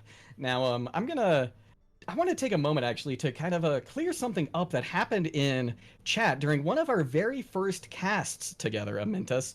I'm not sure if you remember this, but somebody in chat mentioned that they were like, "Oh, Juggle God looking like Jane's dad." I do remember that actually. You do remember that, yeah. And you know, it's funny because it's kept coming up. I've seen this now a few times in chat, and so I just wanted to kind of take a moment to clear this up and to let everybody know that yes, in fact, I am Jane's dad. And while I know many of you probably don't believe me, I decided that the best thing to do was to bring in some photographic evidence. So, Joey, can you throw that photo from when Jane was a little kid and he was still living at home? Can you let me know if that's come up yet, Joey? Oh yeah, perfect. So you see, we've got just a great relationship. He's such an awesome kid, and happy that he's made a name for himself in Overwatch. What a now, father. Let's get back to this game, though. I seem to have lost the stream, though, Joey. Can you pull that back up for us? Oh, yeah, there it goes. Fantastic. And, oh, yeah, there we go. So, now that that's all cleared up, we can move on with the game, I believe. So, let's see here. What map do we think we're going to see now? The choices are, let's see here, Hanamura and Temple of Anubis. And this is going to be Volume 0's pick. So what do you think would make the most sense for them, Amintus? That's a great question. Now, you and I have seen a couple games in particular where Temple of Anubis has been played in the past, where teams have sort of chosen double bubble compositions and chosen that map intentionally to play them. But we also still see Rush coming out on those maps sometimes as well. And Hanamura has been typically just Rush 24/7, and not a lot has been able to be played successfully outside of that composition. So regardless of the decision here, I think we're going to see some kind of Rush comp, at least on one side. And I think that's going to favor Volume 0 at the end of the day. That last map in particular, they did sort of struggle at the stumbling block at the very end. and they were unable to sort of finish the map out, whereas Beavers did get it a little bit further. But when we get down to those really tight scenarios where it's down to the wire, what it comes down to is mechanical performance. And right now, I think Volume Zero does have that slight edge if they're able to push it to that game state. But there's no guarantees, right? We don't even know what map we're going to be on. But regardless of which map we go to, I'm expecting Volume Zero to come out on top. Yeah, I think so. They've just shown themselves to be the little bit stronger team, I think, consistently throughout the day, even with that slight misstep on that we saw on Eichenwalde. And it looks like teams are Volume Zero is still debating that choice between Hanamura and Temple of Anubis. But if I had to put money on it, I think I would put money on Temple of Anubis. I think that would work. Oh, yep, and there we go. The pick comes up. We will be going to Temple of Anubis. Lovely sandy map with the sun out in full force, just like it is outside of my window right now. I think it's like 80 degrees in my house, so I'm living it in real life just as I am in the game. So this will be fun. Nice sweaty time for all the teams. But like I mentioned earlier, I think this map will favor specific comps in particular, depending on what teams want to play. I think Beefers have shown a tendency to play that double bubble comp with something in the sky, maybe a Pharah, maybe an Echo, something that can deal a lot of burst damage on rotations. Whereas Volume Zero has almost always opted into that brawl composition, so we should expect to see that on both defense and attack from them. Yeah, and looks like team's still not quite ready. And no swaps coming in from either team. So both teams seem to be happy, at least at the moment, with the lineups that they're running. Although Beavers could still choose to swap out now that they know the pick is Temple of Anubis. Yep. Something to mention that we haven't really spoken about yet is the history of both of these teams. Now, I don't really know too much about Volume Zero so far. I've only seen them playing in this league. But we do know that Beefers is actually a collegiate level team that plays outside of the Owlet League. And they've got that pre-built synergy, so maybe that's going to be what it takes to help them complete this reverse sweep here.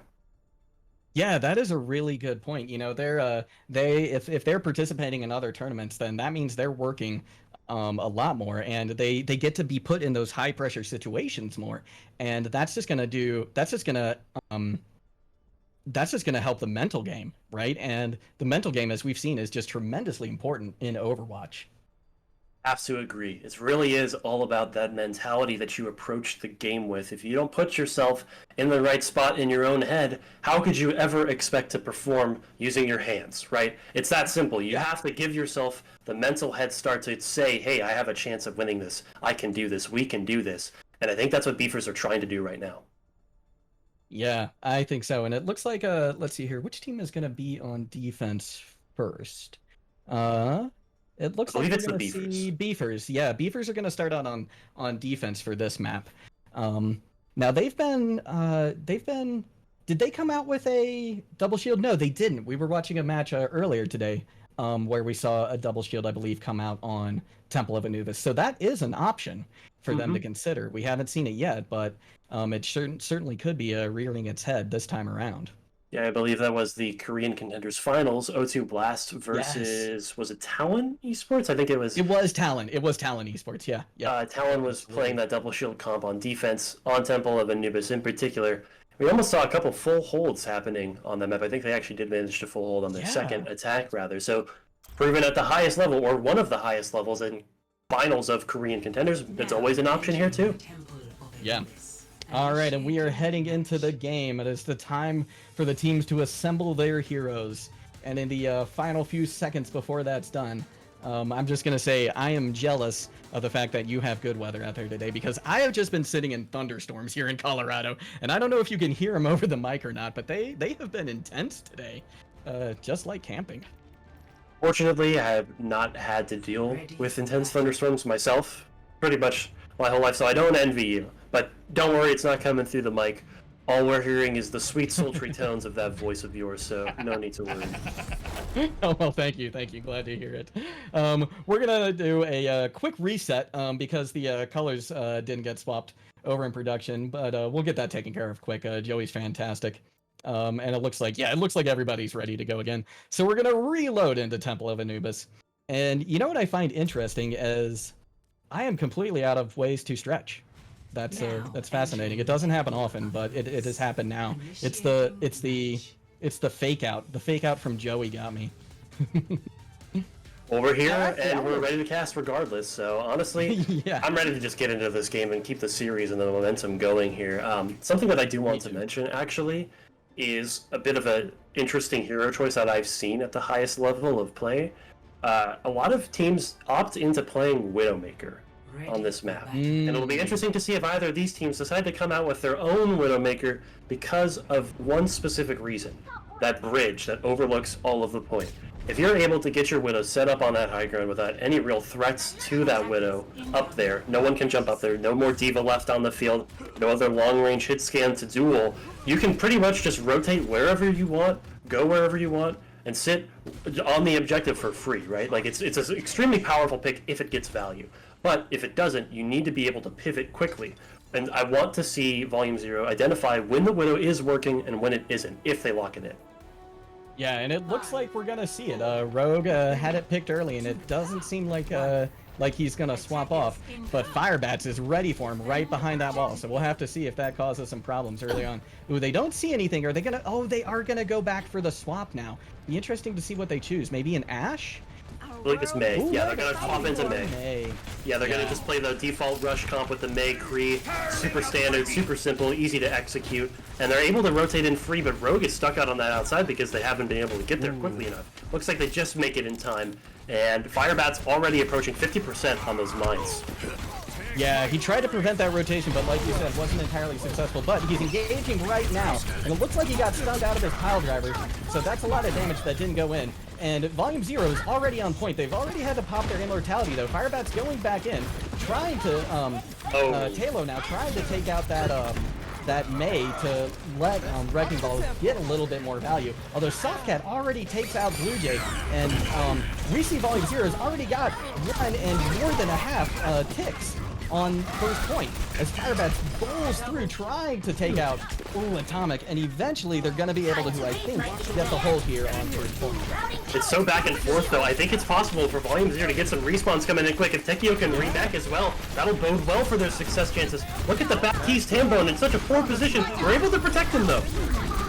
They are, and Softcat, oh my gosh, Softcat goes down just before he's able to maybe find some value with that Deadeye. Firebat's back to slam into the team, and ooh, they get Tekio very, very low, and eventually she goes down. The window is popped from the side of Volume 0, but it's not going to be enough for the wrath of Firebats, who's too great. And we even get a Torbold on point to try and make sure that nothing can get done there. As Volume 0 desperately tries to run away, and Beefers holds first point. I'm gonna have to give a Purple Heart Award to Harambe, getting injured very much, but able to protect Tambone with his body and his life, able to keep that Baptiste alive. He gets back on that high ground, pops the window, and that's the difference maker at the end of the day. Once that brawl comp runs out of steam, and if you're able to protect your own backliners like that, it's easy to win if you're just playing into the brawl comp, especially with a player like Firebats doing so much work on this Wrecking Ball. Look at how low Awake's getting on these rotations. Jeez, yeah, they just barely make it into that room with a Mega, and I bet they're happy to see that help. Oh, but Firebats comes back in with a big minefield and immediately has almost a third of it back, too, in his ult charge. That is ridiculous. But Volume 0 continuing to just steadily push their way out of play. Now he comes in with a bomb, and it finds 2! It finds Awake and Softcat. That's all sorts of heals, and we know how powerful that Deadeye is from Softcat. Although, just as soon as I say that, some picks come in for the side of Volume 0. Rogue is able to find Blue Jay, and Tambone goes down as well, so that's not a lot of heals that they have left on the side of Beavers. But the Bob comes out on point, and I think they are going to still be able to hold his Tekio. Oh, goes down to that brutal turret known as Bob.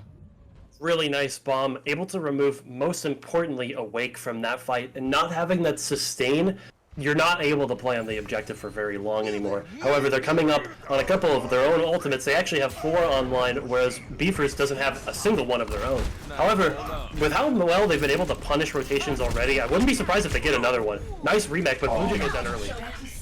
Yeah, Blue Jay is caught out of position by Lamaski. Can't run away from a Lucio. Not with those short sword legs.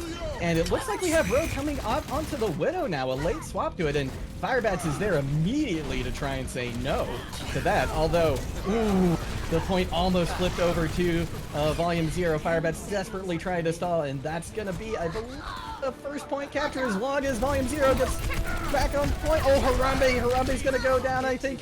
Yeah, that's going to be it. And now we get to see point B attack for Volume Zero.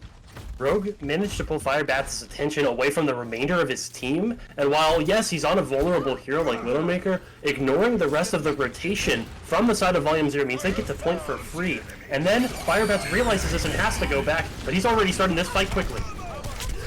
Ooh, Rogue goes down low and has to back out so that he doesn't get taken down, but Firebats finds a pick onto a Wake, so no Immortality field left for Volume Zero. Atomic goes down quickly as well, and that's going to be a fast reset, I think, on the side of Volume Zero. Up until this point throughout the series, we've seen this composition being played by Beefers into the Brawl composition Volume Zero. Volume Zero was able to overcome the threat that they managed to put down. But on this map in particular, it's really, really difficult to make these rotations happen. It's super long, it's super drawn out, and not being able to make it to an end point and not even being able to commit any ultimates in the response, it really shows how good Beefers is at countering this composition. And again, we have to look at all of the components surrounding Firebats that are enabling him as well. Blue Jay on this Torbjorn and Talo on Ashe, poking down that backline and making it so that the slams actually get kills. Oh, and speaking of a slam, there it is. Hugo down, but there's an Immortality field there just in time. We've got Molten Core on point, and two members of Volume Zero go down. One to Bob, one to Talo, the Ashe, who's in charge of the Bob. Tekio is forced to retreat, and that's going to be another solid hold from the side of Los Beefers. Another Atomic Bomb combo, Atomic and Tekio trying to tag team together with the Shatter and the Diva Bomb, but it's not doing anything in response to Tambone's Lamp. And in particular, they're forgetting about the fact that this comp wants them to commit everything early. They want you to use all of your ults on one person to try to get that kill, and when it doesn't work, or even if it does work, you can still respond with a counterattack of your own with heroes like Wrecking Ball and the Diva, and the Torbjorn in particular, but they find Firebats early. If they're able to force them out and force a bad mines, they could win this fight quickly. Ooh, yeah, and he does pop those mines. It's still to see whether or not it's going to get value. Harambe has a Diva Bomb, but they're still holding on to it. B comes out from the side of Volume Zero to try and keep him up. Harambe holding on to that bomb until maybe there's a moment. Oh, and the main tank for Volume Zero goes down. And once again, we're going to see a very solid and convincing hold from Beefers. And Volume Zero is now just down to 30 seconds. Wake has repeatedly died first in all of these fights, and you can see his lamp and his window have not come out in any of these engagements. He's yet to be able to use that amplification matrix. It's been about 3 minutes now, and if he keeps dying first in all these fights, it's going to be another easy win for Beefers, and not getting a single tick on B is going to be disastrous for their success chances in this battle. Let them up. All right, and we see, yep, there comes the window, but a Diva Bomb is thrown. Immortality comes out to save the lives of Volume Zero. Atomic is very low. There it is! Two double mech kill from Harambe. That is massive. Beefers look like they're going to hold on to this point, and Volume Zero is going to have to hold point A very well if they hope to close this match out. Score 0-1. And just want to check and make sure, are you still there, Mintus? I believe I pressed mute on my microphone because my cat there is we go. screaming at me. I'm really sorry about her. She's extremely loud because I need to feed her, so if you can hear that in the background, I apologize. However, let's talk about what just happened there. So again, we see Beefers baiting out a lot of that initial commit from Volume Zero. We see them literally amp and run it down, throw the lamp aggressively just to try to stay alive on that push. And they know that they don't have any staying power left. They don't have a beat to try to sustain them on that objective. So they just wait it out and then throw back whatever they can at them. And that net kill from Harambe is really just the icing on the cake, right? You didn't even need that necessarily because they were already so low. But being able to slam that down really just puts the nail in the coffin there. As we see both teams actually now mirroring the rush. Yeah, although we see still the Diva on the side of Tekio, presumably to try and keep Talo in check. Rogue this time opting for, it looks like, a Reaper. So maybe a little bit more sustain on point to try and just keep this point alive for a little bit longer. It enables really wild recontests. I think Reaper's ability to sort of take pressure upon himself, Wraith to maintain it and get out, and then come back in with increased resources and its support from the rest of his team, it really does mean the Volume Zero is going to have a really nice recontest, which is important, because if they want to win this map, they need to full hold, and they might lose a couple people early, which means they're going to have to recontest. So great choice from Rogue. Let's see how it plays out in practice, though. Looks like the rest of Beefers is going to rotate through for free, and there's going to have to be an engagement at some point here. We need to see an aggressive play soon. Ooh, and the wall comes out. Oh, and there's a fan. The hammer almost takes out Atomic, but the Immortality Field is there just in time, although he is still very, very low. Firebat's low as well, though. Both main tanks looking like they're taking a ton of damage and punishment right now. Neither team really making much progress, which is a testament to Volume Zero's defense so far. Ooh, the shield goes down for Firebats, and his health goes down very quickly right after it, and that's going to be, I think, our first hold from Volume Zero on this point.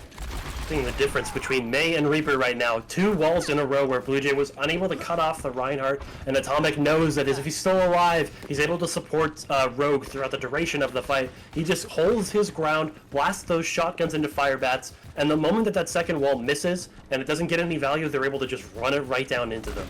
Particularly into Harambe. Once those bubbles are gone, he's very vulnerable as well. But Tambone is getting this window online quickly. He drops it fast. Oh yeah, there it goes. And we have to, and Tekio still needs to remech. The Deadeye comes out, can it find any value? Oh, it does, it gets Harambe. And that's the beginning, I think, of another solid hold from the side of Volume Zero as Tekio finds another hit onto Blue Jay and continues their onslaught through the backline of Volume Zero. And they're coming online with a couple of their own ultimates outside of High Noon and Window. I think we have to watch closely at Rogue to see if he gets any value from this Death Blossom. He's able to sort of teleport to very specific flank positions if they go above this right side again. Okay, they're doing it. Look at these windows and watch for Rogue's teleport. If he's able to get behind the enemy team, get some value with this ult, it could be huge. Oh, the stun comes in, and Spork is forced to pop his beat. Immortality has to come out as well to try and keep everybody up. And picks are coming in for both sides. It's a 4v4 right now. Oh, scratch that. Now it's a 3v4 as a pick comes in for the side of Volume Zero. We see Lamoski having to back up to point to try and contest Spork, who's on there, and quickly goes down.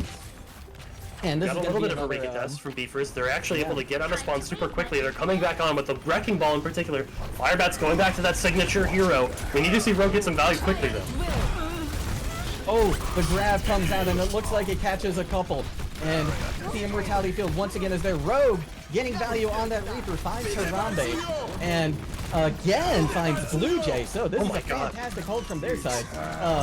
And just the kills just keep coming in for Volume Zero, although Tambone finds Rogue, but Softcat is able to take revenge very quickly with his Deadeye.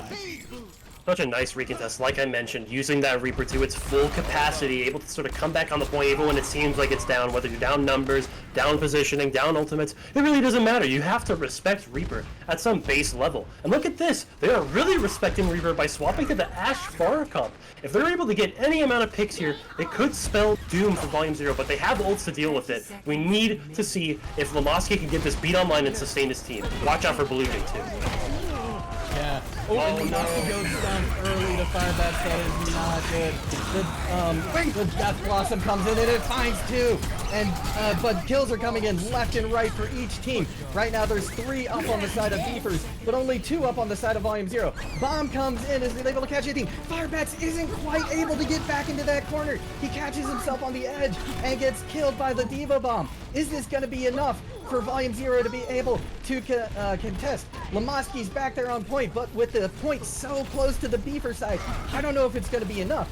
The Tracer gets back on the side of Softcat, swapping over to the Tracer for Volume Zero to try and make something happen. Firebat's pushing out Atomic at this point, and now we are into overtime, so this is do or die for Beefers right now, and it looks like it's going to be do, as most of Volume Zero has decided to die, and that's going to be first point for the Beefers. They force out a lot of good resources as well. I think Atomic coming back on that Reinhardt, making all of these swaps to stall means you're not going to have any residual ult charge going into this point B hold. However, Lamowski's going to have his beat online to deal with any aggressive attacks coming up from the Beefers. They're running it straight down main with this window. They go fast. The Shatter comes in, it doesn't get much value, but Spork is able to find Softcat in the process. Immortality Field comes out from Tambone as he briefly falls down below the map. Blue Jay trying to build up this pulse bomb as fast as they can. Oh, and Tekio gets D-Max. That is not good for the side of Volume 0. As oh yes, Taylor's Bob is able to find Atomic. Could this be now a capture for the point of Beefers? Are we going to be going on to a map 5? Oh, Firebats comes in with the minefield. That's going to make it really, really difficult for Volume 0 to do anything. And we do. We are getting a map 5, everybody, because Beefers take Temple of Anubis. It's 2-2. The reverse sweep is on the horizon. Pull out the telescopes. It's possible. But we're not there yet. We still have to figure out what map we're going to play. And I got to say, Beefer's ability to come back in this series has been really impressive so far, considering how close it's been. But a lot of really good individual performances, a lot of moments where I'm noticing singular players doing a lot of work on their own. And I want to point firstly at Tambone. I think this player in particular has someone we haven't been really paying close attention to so far, but they've been able to stay alive, especially on that last map in particular. I never saw them die on those rotations on their own attack. That was really important to have, right? You need to have your backliner kind of stay alive on these 2 CP maps. And the fact that he's not dying, whereas Awake is on almost every single rotation, there's a clear difference there, right? And it comes down to the skill and the rest of the team to help support that player on that attack. Yeah, and I don't know if you caught this, but at the end there, looking at those cards, Tambone had 10 deaths prevented by the immortality fields. That's fantastic. You know, that if those 10 deaths go through for the other team for Volume 0, then that's just game over. The backline is making an impact, and they really need to, right? It's do or die, like you mentioned, and they chose do, as you also said. And honestly, I'm really, really happy to see us going to another Game 5. I believe we've casted. This is our second Game 5 together, and it's almost another reverse sweep as well, as we're going to, it looks like Oasis is going to be the last map. Yeah, that is the last choice on the control point list. So it will be Oasis, and this map, I think, might be favoring Beefers just because of how much high ground there is on at least 2 of these points. Gotta agree, lots of high ground to work with. A lot of different comps you can use to utilize that high ground if you so choose, but we also see a lot of teams take that Brawl Mirror and just start running it into one another. It really does come down to however you're feeling at the end of the day.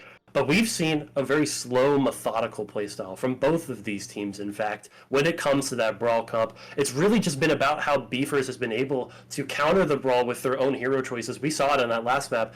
When it was coming down to the wire, Firebat swapped to that Wrecking Ball, and that, to me, made the difference in terms of the individual performance on everybody else outside of Beefers. They might be struggling in that Brawl Mirror, sure, but the moment you put Firebats on something he's comfortable with, it opens it up for the rest of the team to play their own playstyle, something that they're comfortable with as well, and it really just unlocks the potential of their team. Yeah, it's so true. And, you know, it seems like, to me, like the entire Beefers team is just kind of coming together now, right? Like they were 6 individual members at first, but now they're really playing as a team and working well together. And that's just fantastic to see. And I believe we're just going to take a quick break here as we wait for both teams to get ready. Don't go anywhere. My best friend to 23. She left her body and hovered above me. I saw no shadow. I looked around, searched every building and home that I found. I saw no shadow, but felt a glow. The warmth inside me, it kept me afloat. It felt like heaven had found my bones and gave me comfort when I feel alone. Now you're gone, I'm alone. I guess it's time to get better. Through the pain, I will go alone. If I fall, break my bones, I will scream even louder. 'Cause I'm not dying alone. 23. She left her body and hovered above me.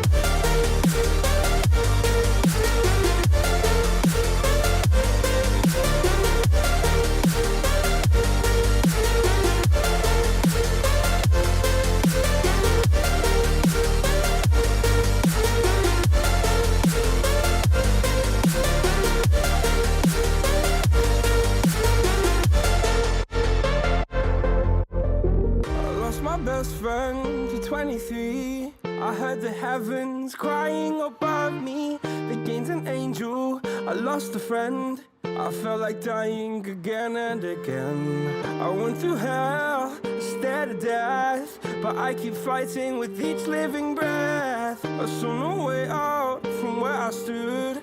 Felt like the fire had burned me for. Now you're gone, I'm alone. I guess it's time to get better. Through the pain, I will go. And we are back, everybody. Cats have been taken care of, maps have been chosen, water has been drunk, and we are ready to see the last map of the day. And in fact, the last map of Stage 1 regular season right here. What a way to go out, by the way, getting to see another Map 5 game. This is just fantastic. Honestly, what more could you ask for? The final map of the split is a map 5, the reverse sweep decider. Can Beefers complete the dream against Volume 0? Both teams are very hungry to prove to the Owlet community how capable they are and how good they are. And you and I have seen some great individual and team performances so far, but winning this series would be such a great capstone to really get some momentum back in their favor. Absolutely, it really, really would. And I know that whichever team takes this win is going to carry that momentum into Stage 2. Now, it doesn't look like, again, we're going to see any swaps coming in from either team. Both teams electing to continue with the lineup that they're running. And actually, you know, now that I think about it, I'm not sure if Volume 0 has any subs that they can pull in. Let's see here. Oh, they do have one. So if they needed to, they could pull somebody in, but they seem happy with what they've got so far. And I believe, yeah, the teams look like they're just about ready to head into this final map. Yeah, can't think of a better way to end it than on Oasis. And let's go through a couple of the hypothetical scenarios we might end up seeing played out on this map in particular. I think Beefers has already shown a propensity to play map or compositions that hard counter Brawl, at least in some capacity. We have far comps, ball comps, supports like BAP Zen that don't necessarily have a lot of mobility, but a lot of firepower and damage. And they're trying to target people on the backline like Awake and Lamoski. I've seen these two players in particular getting targeted more so than anybody else on the side of Volume 0 in that Brawl comp. So if Beefers are able to kind of emulate that success again on all of these maps on Oasis, it should be pretty easy. Now, that's not always necessarily going to be possible, though. Depending on what map we see here first, we're going to probably see a Brawl mirror. Right here, this is the one I was talking about. It's really low ceilings. You have to play on the same plane 24/7, not a lot of high grounds to work with, and you can't really set up characters like Ana or Zen or Baptiste anywhere safe. Nowhere is safe on this map. Right, and I think if you're Volume 0, you have to be happy about seeing this one first. I think the fact that Firebats isn't going to necessarily be able to get as much value on the Wrecking Ball, due to the fact that this is such a low map, really is going to play to their favor. We see Firebats maybe going to choose it, though. I'm not sure. Even despite it not being necessarily the most ideal map for him, you can see, you know what? If you can get the job done, you can get the job done. Like I mentioned earlier, it's more about comfort than anything. Sure, it might be an inferior pick in most scenarios, but at this level, it's more, you have a much better chance of success if you just play something you know you're going to succeed with in at least some capacity, and I think Firebats has found that choice of hero that he knows he's going to do well with. Here comes the fight. Alright, and we do see Beefers electing to set up high ground, even though it's just a little high ground, it is still high ground nonetheless. Well, we see a soldier pick from Talo, the first time we've seen legs come out this match, so that's interesting. And it looks like their Beefers are able to just kind of keep Volume 0 in that space right now. Either that or they just don't want to come out until they have to. And now they're good to push the point, now that the point is opening up. And we see the fight starting. Harambe gets a quick kick on the awake, but is swiftly countered by Softcat and Atomic. Harambe, though, doing a lot, taking out Lamoski in the back line of Volume 0. Firebat slamming on the point, trying to take down Atomic. They eventually do. It's just the May left on point, and despite the wall, it's not going to be enough. And we're going to see Los Beefers DB take the first point in this final map. They're able to, or sorry, Los Beefers is able to sort of set up around that only safe position from the side of Volume 0, spam in through those doorways and wait for them for the point to unlock so that they can come out and then pounce on them immediately as they need to. And even though Blue Jay does end up going down to Softcat, the res is going to be there. The Mercy's still alive. It's a pretty easy regroup from the side of Beefers, and they're able to flip the point. Very fast rush coming out onto Halo. He goes down to... Ooh, the minefield comes out, and the barrage follows shortly after, and it gets one. Right behind that comes Firebats with a pick on the Softcat, and this is a very convincing fight from the side of Beefers. They commit a few ults to it, but I think it was worth it.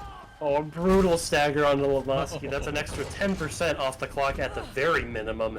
And again, we see Awake dying very first at the beginning of each and every fight so far. It's a serious pain point for the side of Volume 0. And if they're not able to sort of shore that up quickly, this comp cannot be stopped. And we see oh no, Blue Jay starting to get more, starting to build up that barrage again. And in the meantime, picking off Softcat. Moira ult comes out to try and keep people up and to deal damage at the same time. But it is Halo and the rest of Beefers taking again this fantastic defense and holding Volume 0 to 0% so far.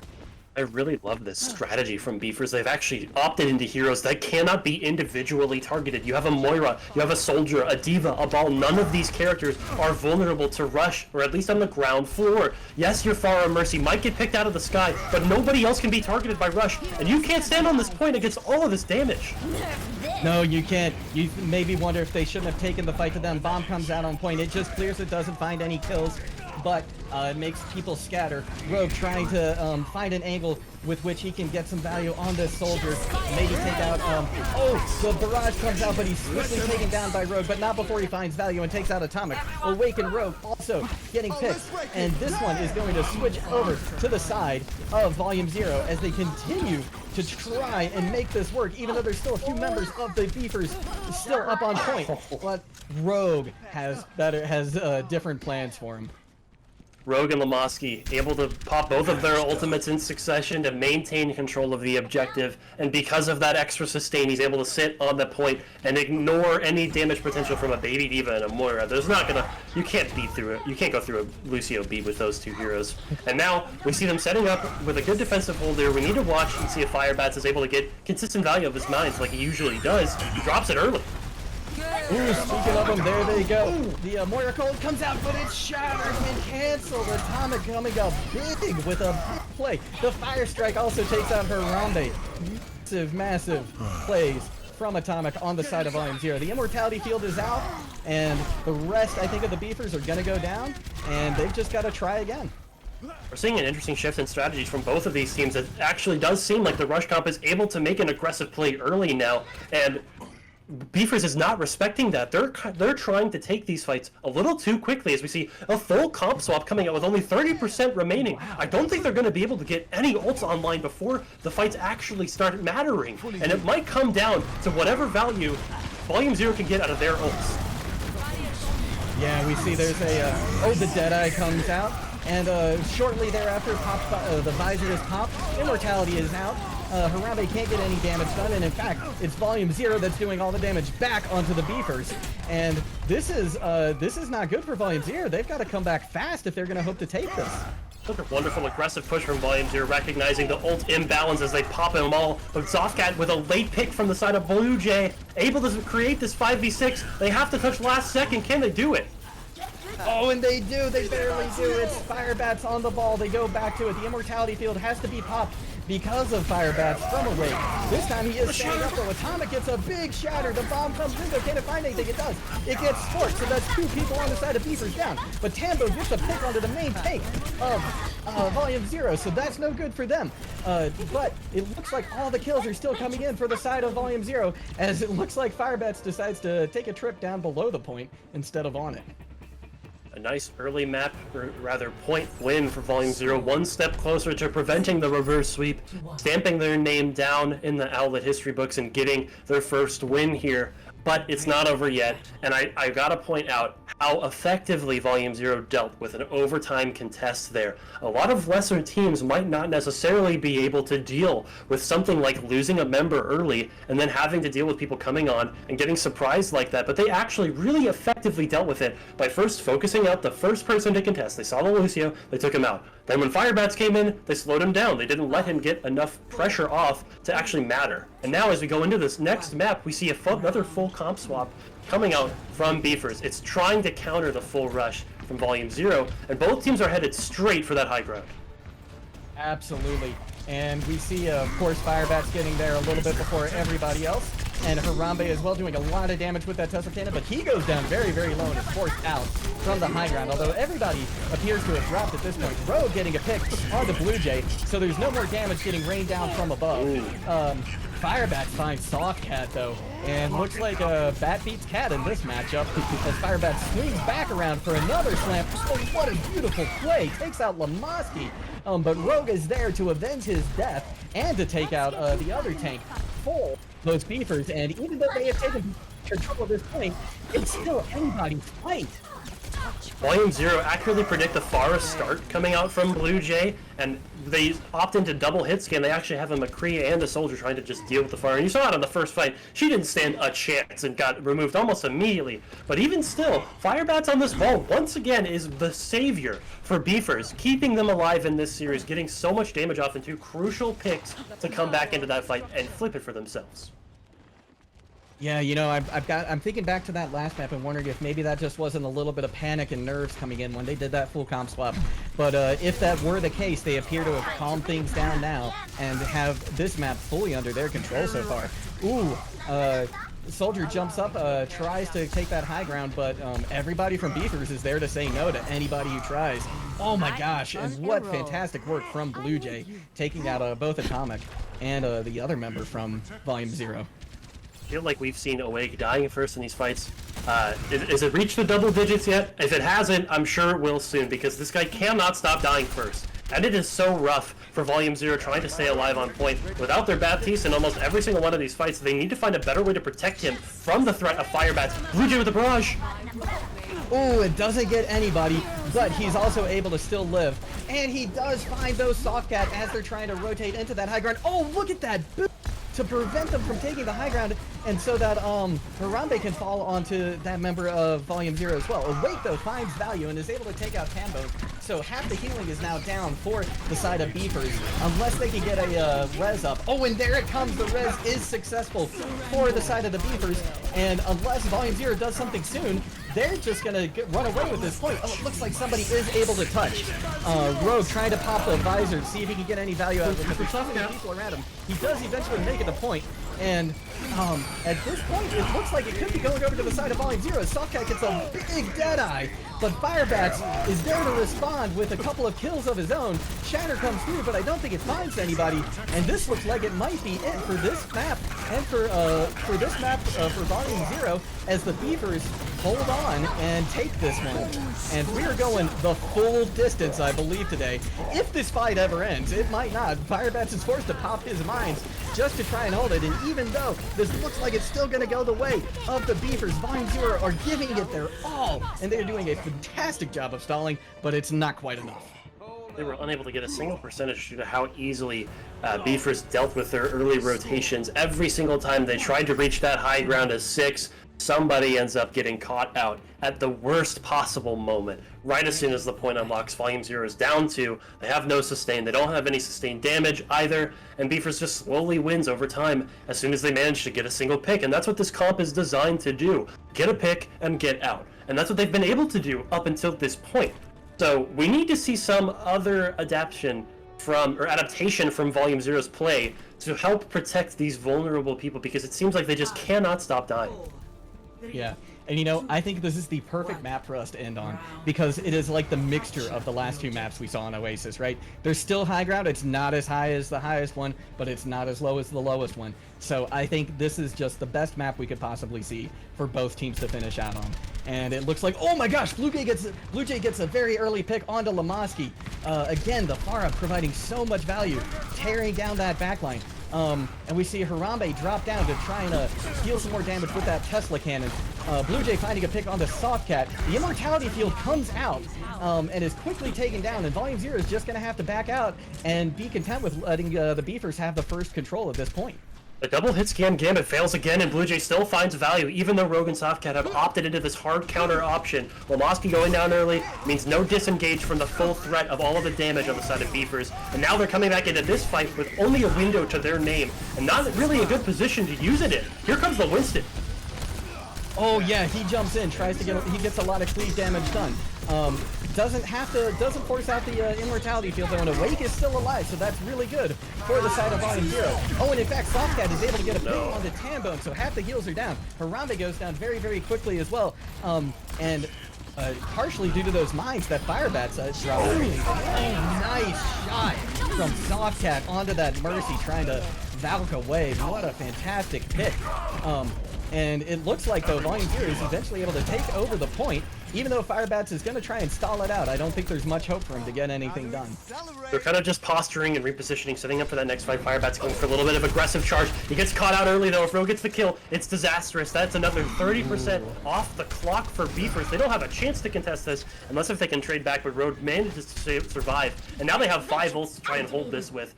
Only the Cole and the Valkyrie on the side of Beefers, but they are coming up on some other ults as well, namely the Primal Rage. If he's able to sort of separate out Lamoski from Awake and prevent the chance of peel happening, maybe make it a little bit harder to get that beat off, it could be easy.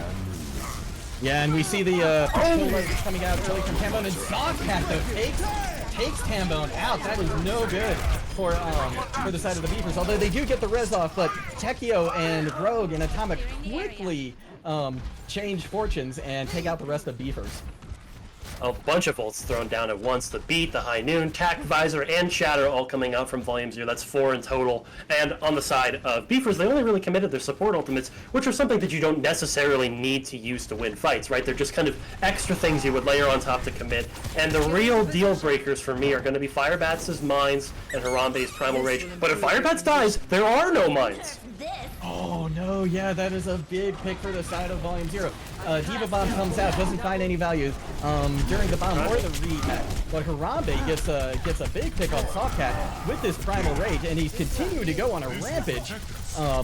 Blue Jay getting a pick onto Atomic, and now has this barrage online, which could just deal even more damage. But I don't think they're going to need it. I think they're wisely going to hold it for next point as they convincingly take this point back from Volume Zero. One thing we've repeatedly seen after these point flips is when Blue Jay gets that barrage online, Volume Zero really struggles to deal with it, and I think it's because of the fact that they don't exactly know where this Pharah could be hiding at any given time. She might be above the left side or the right side. She could be nowhere. She could be behind you. As long as you don't know exactly where she is, tracking and countering this barrage is going to be difficult. Look, he's posturing above this doorway, waiting for them to exit, and Firebats goes in early. Ooh, Firebats goes in early and gets stunned out. And there's the barrage, but it doesn't find anything. There's a shield in there in time. Harambe, though, gets a pick onto Lamaski, and it doesn't look like Volume Zero is going to have any hope of taking the point this time. And we are down, I believe, after this, to potentially the last fight of Stage 1. This could be everything for both of these teams. Tambone and Spork have to come up big with their own ults. We've been in this scenario before. We saw it previously. They were not able to get enough value to actually win the fight, and Awake's window could do a lot of work here. Lessons comes out early, and Spork also pops the Valkyrie. That's a lot of damage and healing. But Softcat gets a huge dead eye onto Spork and Blue Jay. The Pharah's out of the sky again, and the chips are just falling more and more in favor of Volume Zero. There's a last moment recontest from Firebats, but again, it's going to be too little too late. And with the overtime ticking down, there's a shatter. The shatter comes in. Rogue is able to pick Rogue is able to pick off Spork, and even though Reapers are putting up a fantastic fight. The kill feed is all Volume 0, and the overtime ticks down, and Volume 0 takes their first win of the season.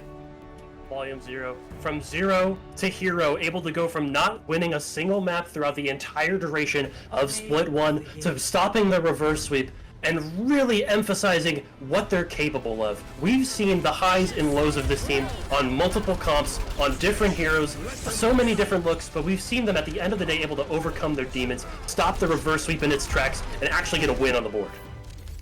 That is just fantastic. If you're Volume 0 or if you're a fan of Volume 0, you got to be so excited right now. And you know, kudos to the beefers. I mean, like I said in the Nest coming into this, I've been a beef lever. They are a fantastic team. They took Paradise Tempest so close. And I just think this goes to show that any team in Owlet has the potential to beat any other team. Just give them the right day. I absolutely agree. And the number one thing I want to focus on throughout the duration of the upcoming splits is the progression in skill that we see these teams make. We're at a level where, upward growth is almost inevitable at this point, and it's going to be interesting to see the rate of improvement of all of these teams. We've already seen how far Volume 0 can come, from being in that position that they were previously in to where they are now, making such a statement that they've come this far and that they've actually learned something from their mistakes, making a massive statement game, like I mentioned, coming up on top here is just such a big moment for them. It really is. And let's take a quick break so that we can get set up for our interview and to announce the player of the match. So don't go anywhere. We will see you back here very soon. I lost my best friend to 23. She left her body and hovered above me. I saw no shadow. I looked around, searched every building and home that I found. I saw no shadow, but felt the glow. The warmth inside me, it kept me afloat. It felt like heaven had found my bones and gave me comfort when I feel alone. Now you're gone, I'm alone. I guess it's time to get better. Through the pain, I will go alone. If I fall, break my bones, I will scream even louder. 'Cause I'm not dying alone. I lost my best friend to 23. She left her body and hovered above me.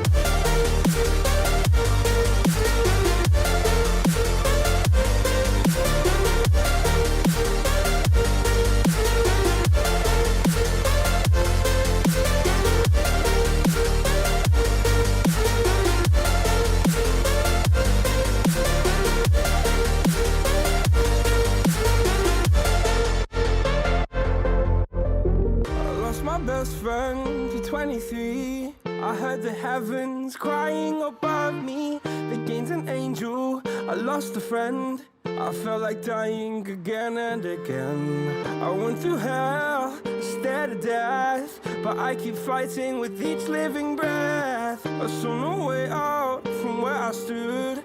Felt like the fire had burned me through. Now you're gone, I'm alone. I guess it's time to get better. Through the pain, I will go alone. If I fall, break my bones, I will scream even louder. 'Cause I'm not dying alone. I lost my best friend.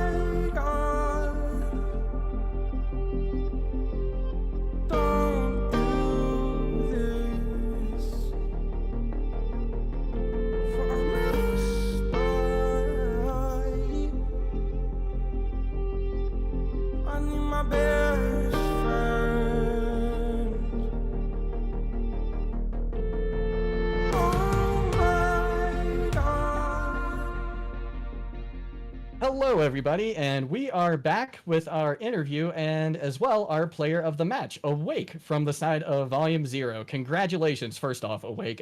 It's got to feel great. Not only as Mintus was saying earlier, coming out with the first map win, but a win overall. So yeah, congratulations. Thank you. It just feels great. I had no idea I was player of the match, by the way. That just like I am very nervous right now. Not to Oh, worry. I'll don't worry, just don't kind worry. of I'll start off the questions here, I guess. But was there anything in particular that you guys as a team did to prepare for the beefers? Was there any VODs you watched or specific maps you knew they would play? No. The only thing I'd say we didn't prepare at all. Actually, we played our normal scrims this week. And then right before the match, we just like randomly solo queued quick play, and then we just went right into it. That's all we did. That's a great way to warm up, get that synergy going. Yeah, I played a different role too. It was great. Oh wow! So what was that like playing a different role? Or are you saying you played a different role tonight? No, I played a different role in quick play. Oh, okay. I was like, man, that is a change. No, not a different role. One thing I wanted to know is, you guys are now heading into the next stage with a win under your belt. Do you have any predictions for how you're gonna do next stage? I think winning here was a big confidence boost, so I think we're gonna definitely, hopefully, do better than we did in our first two matches. Like today, we definitely showed a difference in how we played since we won. So I think we're probably gonna practice more. We're probably gonna take practicing more seriously than we used to, just to prepare for this.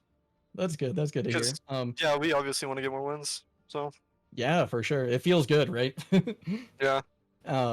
So one thing I was curious about, we noticed that you were taking a lot of damage and just pounding from like fire bats and just the other team in general. What did you have to do to stay alive? Like what was the change that you had to make over the course of the match in order to just to be there to provide value for your team, which you did in a tremendous way despite getting picked, especially like early on in this match. Yeah. So, first thing was positioning. At the start of Junkertown, I really did not know how to position at all. So when I figured it out, when we went on offense second time, I actually positioned better, which is how we were able to get the win there. And yeah, otherwise I just had a bob and weave, baby. Yeah, Just that's a bob good and weave. strategy. Question for, I believe it is Rogue now that he's actually in the Discord server. Hello, Rogue. Hello. Congrats on the win, of course. My question for you is, what inspired you to make that Soldier 76 swap on Oasis? Was it just to counter the Pharah? Is it like a comfort pick for you? Or was it something you guys actually had practiced? I've been thinking about playing the soldier pretty much the entire time while we were playing, and then decided that we needed the double hit scan to deal with that Pharah, because as soon as we dealt with the Pharah, it was game. So yeah, that's why. Clearly worked. You got the Yeah. win. Very cool to see. And last question for either of you, from me at least. Any shout outs that you want to give to anybody on the team or friends and family, anybody in Owlet? Three that I want to give. I want to give one to Aurora. We've had him on our team coaching for a week, and he has been a huge change in boosting our morale and motivation. Mhm. I want to give one to Zim because he's been our coach for a little while now.